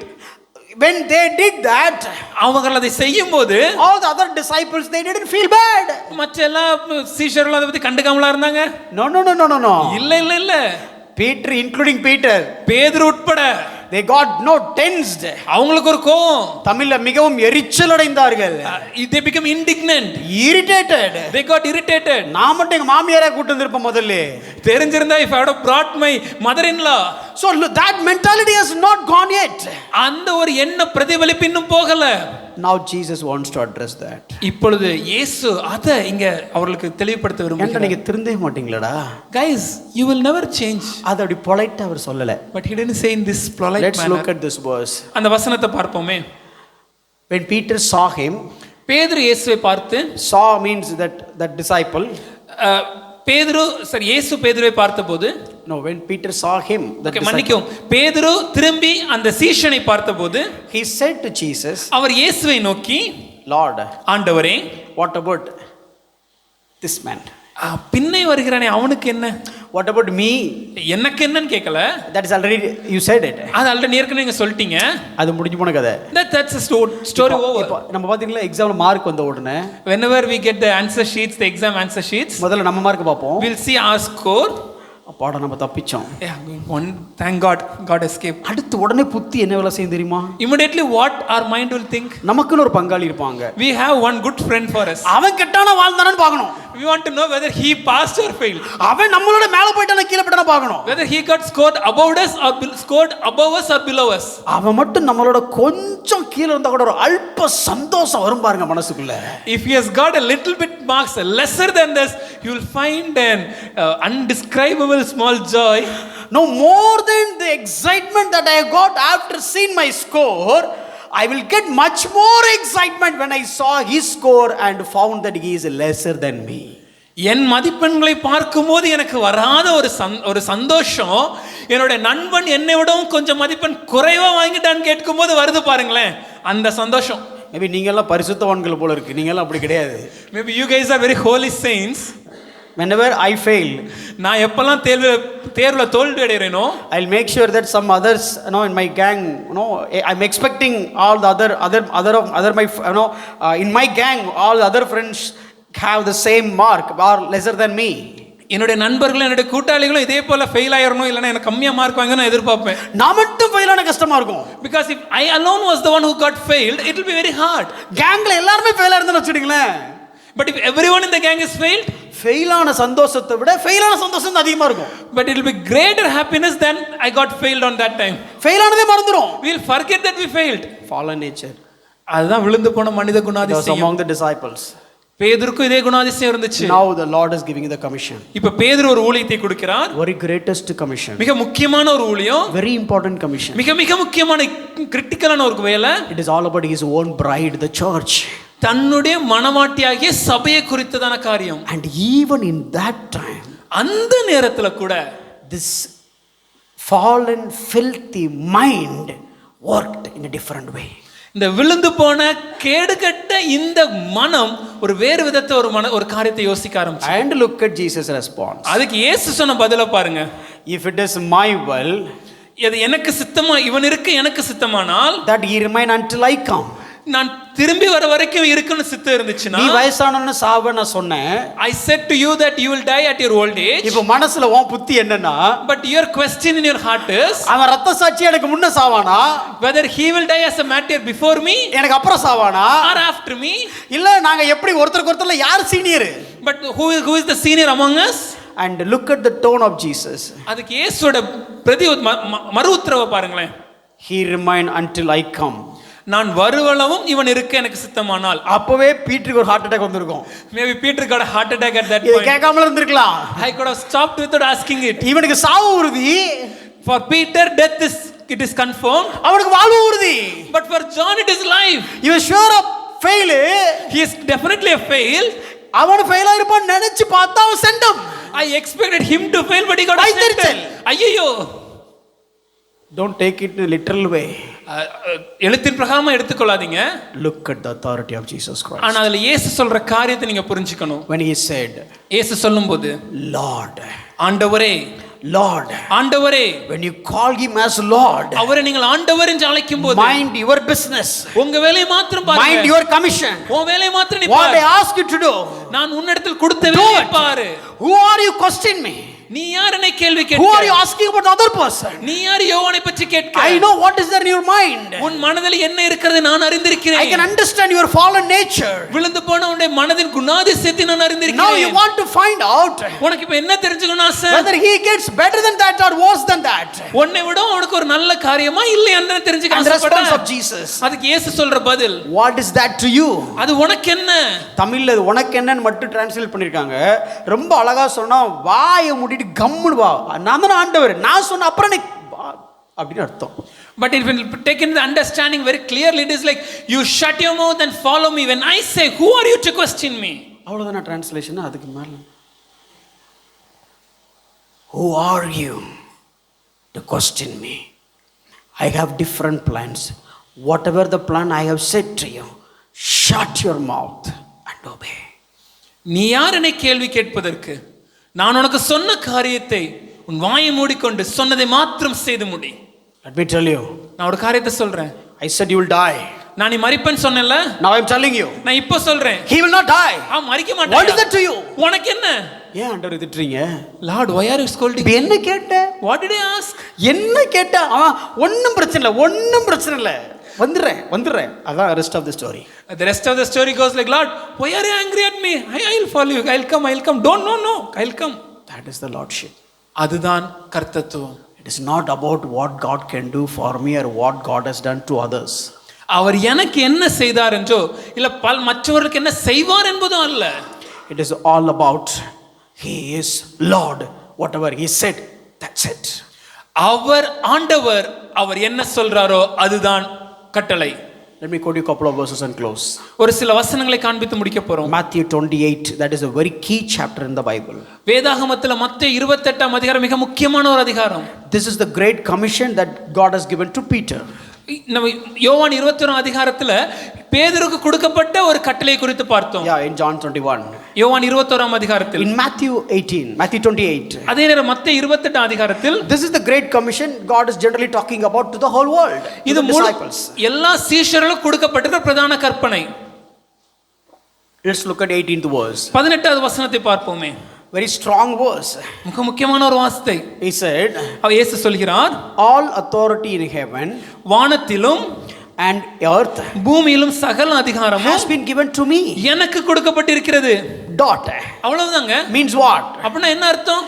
We take it as like a confidence, a booster verse. பல நேரங்களில் இந்த வசனத்தை பார்க்கும்போது நம்மளை உற்சாகப்படுத்துற ஒரு வசனமா பார்க்கிறோம். God is in control. தேவன் எல்லாத்துக்கும் மேலும் அதிகாரம் இருக்கிறார். தேவன் பார்த்துக்கொள்வார். Who can stand against me? எனக்கு எதிராக நிற்பவன் யார்? What can the mortal man can do that to me? மனுஷன் எனக்கு விரோதமா என்ன செய்ய முடியும்? What power, what authority can resist me, because God has all the authority. எந்த வல்லமையும் எந்த அதிகாரமும் என்னை ஒன்றும் செய்யாது. ஏனென்றால் தேவனுக்கு எல்லா அதிகாரம் வல்லமையும் இருக்கிறது. That's true. உண்மைதாங்க. But the other side, ஆனா அந்த நாணயத்தின் இன்னொரு பக்கம், the one who has appointed you, உங்களை அழைத்தவர், the one who has appointed you for a mission, உங்களை ஒரு ஊழியத்திற்காக நியமித்தவர், the one who has called you, உங்களை அழைத்தவர், the one who has justified you, உங்களை நீதிமானாக்கினவர், the one who has called you as his own children, உங்களை சொந்த குமாரன் என்று அழைத்தவர், the one who has called you as his own servants, உங்களை தன்னுடைய சொந்த வேலைக்காரன் என்று அழைத்தவர். Please remember that. ஒன்று காரியத்தை தெளிவா புரிஞ்சுக்கோங்க. He has all authority. அவருக்கு சகல அதிகாரம் இருக்கிறது. A to Z. ஆதியிலிருந்து அந்தம் வரை. Which means அதுக்கு அர்த்தம் என்னன்னா, He has all authority in your life as well. உங்களுடைய வாழ்க்கையிலும் அவருக்கு முழு அதிகாரமும் இருக்கிறது. Not only authority over nations, நாடுகளுக்கு மேல மாத்திரமல்ல, not only the authority over principalities, எல்லா துரைத்தனங்களுக்கு மேல மாத்திரமல்ல, not only the authority over governments, எல்லா அதிகாரங்களுக்கு மேல மாத்திரமல்ல, not only the authority about all the other authorities, எல்லா ஆளுகைக்கு மேல மாத்திரமல்ல. Please remember that. ஒரு காரியத்தை தெளிவா புரிஞ்சுக்கணும். He is the authority over you also. அவர் உங்களுக்கு மேலேயும் சகல அதிகாரம் உடையவராகவே இருக்கிறார். When the Bible says, he is just a filled everything. சகலமும் நிறைந்திருக்கிறது என்று வேதம் சொல்லும்போது, read Ephesians 1:22 and 23. எபேசியர் 1ஆம் அதிகாரம் 22 23 பார்க்கும்போது, everything is under his feet. எல்லாவற்றையும் அவருடைய பாதங்களுக்கு கீழ்ப்படுத்தி, and he filled everything. எல்லாவற்றாலும் நிரப்புகிற தேவன். Nowhere you can find anything or any place without him. அவர் அல்லாம எந்த இடத்திலயும் எந்த ஒரு காரியத்தை நம்மளால பார்க்க முடியாது. All authority, எல்லா அதிகாரமும், all places, எல்லா இடமும், everything, எல்லா காரியமும், every word, எல்லா வார்த்தையும் he is அவரே, the king. அவரே ராஜா. What about you? அப்படினா நீங்க? What about you? நீங்க? When he is the Lord over all, அவரே எல்லாவற்றுக்கும் மேலாகவும் ராஜாவாகவும் இருக்கிறார் என்றால், when he is the king of all kings, எல்லா ராஜாவுக்கும் மேலாகவும் ராஜாவாக இருக்கிறார் when he is என்றால், filled the earth, எல்லாவற்றுக்கும் மேலும் அதிகாரமுடையவராக இருக்கிறார் when he is என்றால், everything, அவர் எல்லாவற்றுமா இருக்கிறார் when என்றால், he has all the authority, எல்லாவற்றுக்கும் மேலும் அதிகாரமுள்ளவராக இருக்கிறார் என்றால், what is there for you? அதில் உங்களுக்கு என்ன இருக்கிறது? The previous verse, the John 21, what is that for you? And here, what is there for you? யோவான் 21வது வசனம் 21ஆம் அதிகாரம் 21ஆம் வசனத்தை பார்க்கும்போது உனக்கு என்ன என்று காணப்பட்டோம், புரிந்து கொண்டோம். அதே போல இந்த பகுதியை நாம் பார்க்கும்போது அதில் நமக்கு என்ன இருக்கிறது என்று நாம் புரிந்து கொள்கிறோம். உனக்குன்னு ஒன்றும் இல்லை, உனக்குன்னு ஒன்னை நீ கிளைம் பண்ண முடியாது. You do not have anything, nor you can claim anything. Don't think that அப்பா அவர் எங்க அப்பா இல்லையா, அப்பா தான், அதில் எந்த மாற்று கருத்தும் இல்லை. So don't think that like ஐயோ that can we not claim him as father? No, we are not saying like that. Yes, he is our father. Yes, he is your father. அவர் நிச்சயமாக நம்முடைய And he தகப்பன் தான். comforts you, he provides you, he care about you, and everything is fine. அவரே நம்முடைய சுகமாக்கும் தேவன், அவரே நம்மளை போஷிக்கிறவர், அவரே நம்மளை பராமரிக்கிறவர், எல்லாம் உண்மைதாங்க. But it comes to lordship. ஆனா அந்த கர்த்தத்துவத்தை பார்க்கும்போது Don't forget. மறந்துக்க கூடாது. Whatever you enjoy, whatever you have, whatever you possess, everything is under his authority. நம் வாழ்க்கையில வைத்திருக்கிற அனைத்து காரியங்களும், நாம் அனுபவிக்கிற அனைத்து சுகபோகங்களும், நம்முடைய வாழ்க்கையில இருக்கிற அனைத்து ஆசைகளும் காரியங்களும் எல்லாவற்றுக்கும் மேல அவர் ஆண்டவராய் இருக்கிறார். And Psalm 24:1, சங்கீதம் 24:1 சொல்லும்போது, the earth பூமியும் and everything on it, அது நிறைவும், means what? அப்படின்னா என்ன அர்த்தம்? The earth is belong to him, இந்த பூமி அவருடையது. and on top of the earth, இந்த பூமிக்கு மேலாக இருக்கிற, maybe you have an apartment, ஒருவேளை உங்களுக்கு ஒரு வீடு இருக்கலாம், maybe you have a car, ஒருவேளை உங்களுக்கு ஒரு வாகனம் maybe you இருக்கலாம், have a company, ஒருவேளை உங்களுக்கு ஒரு அலுவலகம் இருக்கலாம், maybe you have a property, உங்களுக்கு ஒரு சொத்து இருக்கலாம், maybe you have whatever you have. இல்ல உங்களுக்கு என்னனாலும் இருக்கலாங்க. You cannot say that is mine. நீங்க சொல்ல வேண்டாம், அது என்னன்னு சொல்ல வேண்டாம். It is God given, தேவன் கொடுத்ததுன்னு சொல்லுங்க. because you bought. ஏன்னா நீங்க வாங்குனது. It's not bought from somebody so that it will become your own. நீங்க யார்கிட்ட வாங்கி அது உங்களுடையது நீங்க சொல்ல முடியாது. Because Bible says the earth belongs to him. ஏன்னா வேதம் சொல்லுது பூமி கர்த்தருடையது. Not only the earth, அது மாத்திரம் இல்ல, everything on it, அதின் நிறைவும், it belongs to God. அது கர்த்தருடையது. Always to have a grateful heart that everything that I do, everything that I enjoy, everything that I possess, it is all coming from God. எப்பொழுதுமே நம்முடைய இருதயத்துல நான் அனுபவிக்கிற எந்த காரியங்களும், என் வாழ்க்கையில இருக்கிற எல்லா காரியங்களும், என் வாழ்க்கையில எனக்கு அருளப்பட்டிருக்கிற எல்லா ஆசீர்வாதங்களுக்கும் ஒரு நன்றி உள்ளவர்களா இருக்கணும். ஏன்னா இது கர்த்தருடையது. It's all given. இது கர்த்தர் அருளினது. You may think that you have earned, but it is not earned, but it is all given. நம்ம நினைச்சுக்கலாம் இத நான் சம்பாதிச்சிட்டேன் ஐயா, ஆனா இத நம்ம சம்பாதிக்கல, இது நமக்கு அருளப்பட்ட கிருபை. Maybe you would have earned, நம்ம நினைக்கலாம் நான் சம்பாதிச்சேன்னு, but who has given the breath? ஆனா சம்பாதிக்கிறதுக்கு மூச்சு காத்து கொடுத்தது யாரு? Who has given you the health? அதுக்கு நல்ல சுகத்தை கொடுத்தது யாரு? Who has given you the skills? அதுக்கு தேவையான தாளந்தை கொடுத்தது Who யாரு? made you to study? அதுக்கு உங்களை படிக்க வைத்தது Who யாரு? made you to be born on that family? இந்த குடும்பத்துல உங்களை பிறக்க வைத்தது So that they யாரு? can provide you study. ஏன்னா இந்த குடும்பத்துல பிறந்ததன் மூலமா தான் நீங்க படிக்க முடிஞ்சிச்சு. Who is the owner of the earth? இந்த உலகத்துக்கு அதிபதி யார்? Where the company is residing நீங்க on? வேலை பார்க்கிற இடத்துக்கு அதிபதி சொந்தக்காரர் யார்? Who is the owner of your spouse? உங்களுடைய மனைவி இல்ல கணவருடைய சொந்தக்காரர் யார்? Maybe the husband is earning. Who is the owner of the husband? ஒருவேளை உங்களுடைய கணவர் உங்களுடைய வீட்டின் காரியங்கள் எல்லாம் வச்சு சந்திக்கலாம், ஆனால் உங்களுடைய கணவருக்கு மேல் ஆளுகை உள்ளவர் யார்? You may be the owner, நீங்க ஒருவேளை ஒரு சொந்தக்காரர் கூட இருக்கலாம், but he is the owner of owners. ஆனா எல்லா சொந்தக்காரருக்கும் மேல சொந்தக்காரர் அவர்தான் யார்? The first I said, what is that for you? முதலாவது சொல்லும்போது அதில் உங்களுக்கு என்ன? Then next one is, what is there for you? அதில் உங்களுக்கு என்ன இருக்கிறது? And the next one is, மூன்றாவது, nothing is yours. எதுவும் உங்களுடையதல்ல, Everything is belong to God. எல்லாம் கர்த்தருடையது. God has given you. கர்த்தர் உங்களுக்கு அருளியது. வாசில அனுபவிச்சிட்டு இருக்கீங்க. We have enjoyed it for free. இதுல என்ன இருக்கு? டிமாண்ட பத்தி கேள்விப்படுறோம். பண்றதுக்கு? And then how can we question the demand of the Lord? When you enjoy everything that God has given, how dare are we question that to submit to God? தேவன் அருளிய எல்லா ஆசீர்வாதங்களையும் நாம் இலவசமாக அனுபவித்துக் கொண்டிருக்கும் போது எவ்வளவு தைரியமாக தேவன் மேலேயே நாம் கேள்வி கேட்க முடியும்? Think about your children. யோசிச்சு பாருங்க குழந்தைகளை பற்றி. Bible says, வேதம் சொல்கிறது, the world and its people belong to him. உலகம் அதில் உள்ள குடிகளும் கர்த்தருடையது. If your daughter or son is belong to people category, then he is belong to God. உங்களுடைய மகனோ இல்ல மகளோ ஒரு ஜனங்கள் என்ற கூட்டத்தில் உங்களால வைக்க முடியும்னா அவர்கள் நிச்சயமா கர்த்தருடையவர்கள். உங்க பிள்ளைய மனிதர்கள் கூட்டத்தில் சேர்க்க முடிஞ்சதுன்னா அவங்க கர்த்தருடையவர்கள் தான். If your child is a human, can be categorized in a human being, then your child belongs to the Lord. Because God is the owner. ஏன்னா தேவன் தான் அவருக்கு சொந்தக்காரர். And you are the steward. நாம் அதுக்கு கண்காணிகளா God இருக்கிறோம். has given to you. தேவன் நமக்கு கொடுத்திருக்கிறார். So let me finish this. இதோட நான் இதை முடிக்க போறோம். I said all authority. எல்லா அதிகாரமும். What is that for you? அதில் எனக்கு என்ன இருக்கிறது? What is that to you? அது எனக்கு என்ன இருக்கிறது? And the next one is, it's what's there for you, because everything belongs to him. அதில் நான் எனக்கென்று சொந்தம் கொண்டாடி கூட என்ன இருக்கிறது? ஏனென்றால் எல்லாம் கர்த்தருடையது அல்லவா? All the earth and possessions, everything is yours, nothing is yours. பூமியும் அது நிறைவும் கர்த்தருடையது, அது அவருடையது, நம்மளுடையது அல்ல. And everything is under his feet. Ephesians 1:20-23. எபேசியர் 1:22-23 சொல்லும்போது அனைத்தும் அவருடைய பாதங்களுக்கு கீழ்ப்பட்டு இருக்கிறது. And finally, கடைசியாக Acts chapter 17:28. அப்போஸ்தலர் 17:28. In him அவருக்குள் we live, நாம் பிழைக்கிறோம், we move, அசைகிறோம், we have our being. இருக்கிறோம். என்னைக்காவது மீன் தண்ணிக்குள்ள இருந்துகிட்டு தண்ணியே இல்லாம வாழ்ந்துரும் தெரியும்ல அப்படின்னு சொன்னா எப்படி இருக்கும்? Has ever been a time when a fish that's living in a water can claim that I can live without water? Out of water, the state of fish is only one thing, that's dead. தண்ணியை விட்டு நீங்க வெளியே எடுத்துட்டீங்கன்னா அந்த மீனோட நிலைமை ஒரே நிலைமை தான், மரணம். மீன் தண்ணியை பார்த்துட்டு என்ன வேகமா அடிச்சுக்கிட்டு போற உன் இஷ்டத்துக்கு அப்படி கேட்க முடியுமா?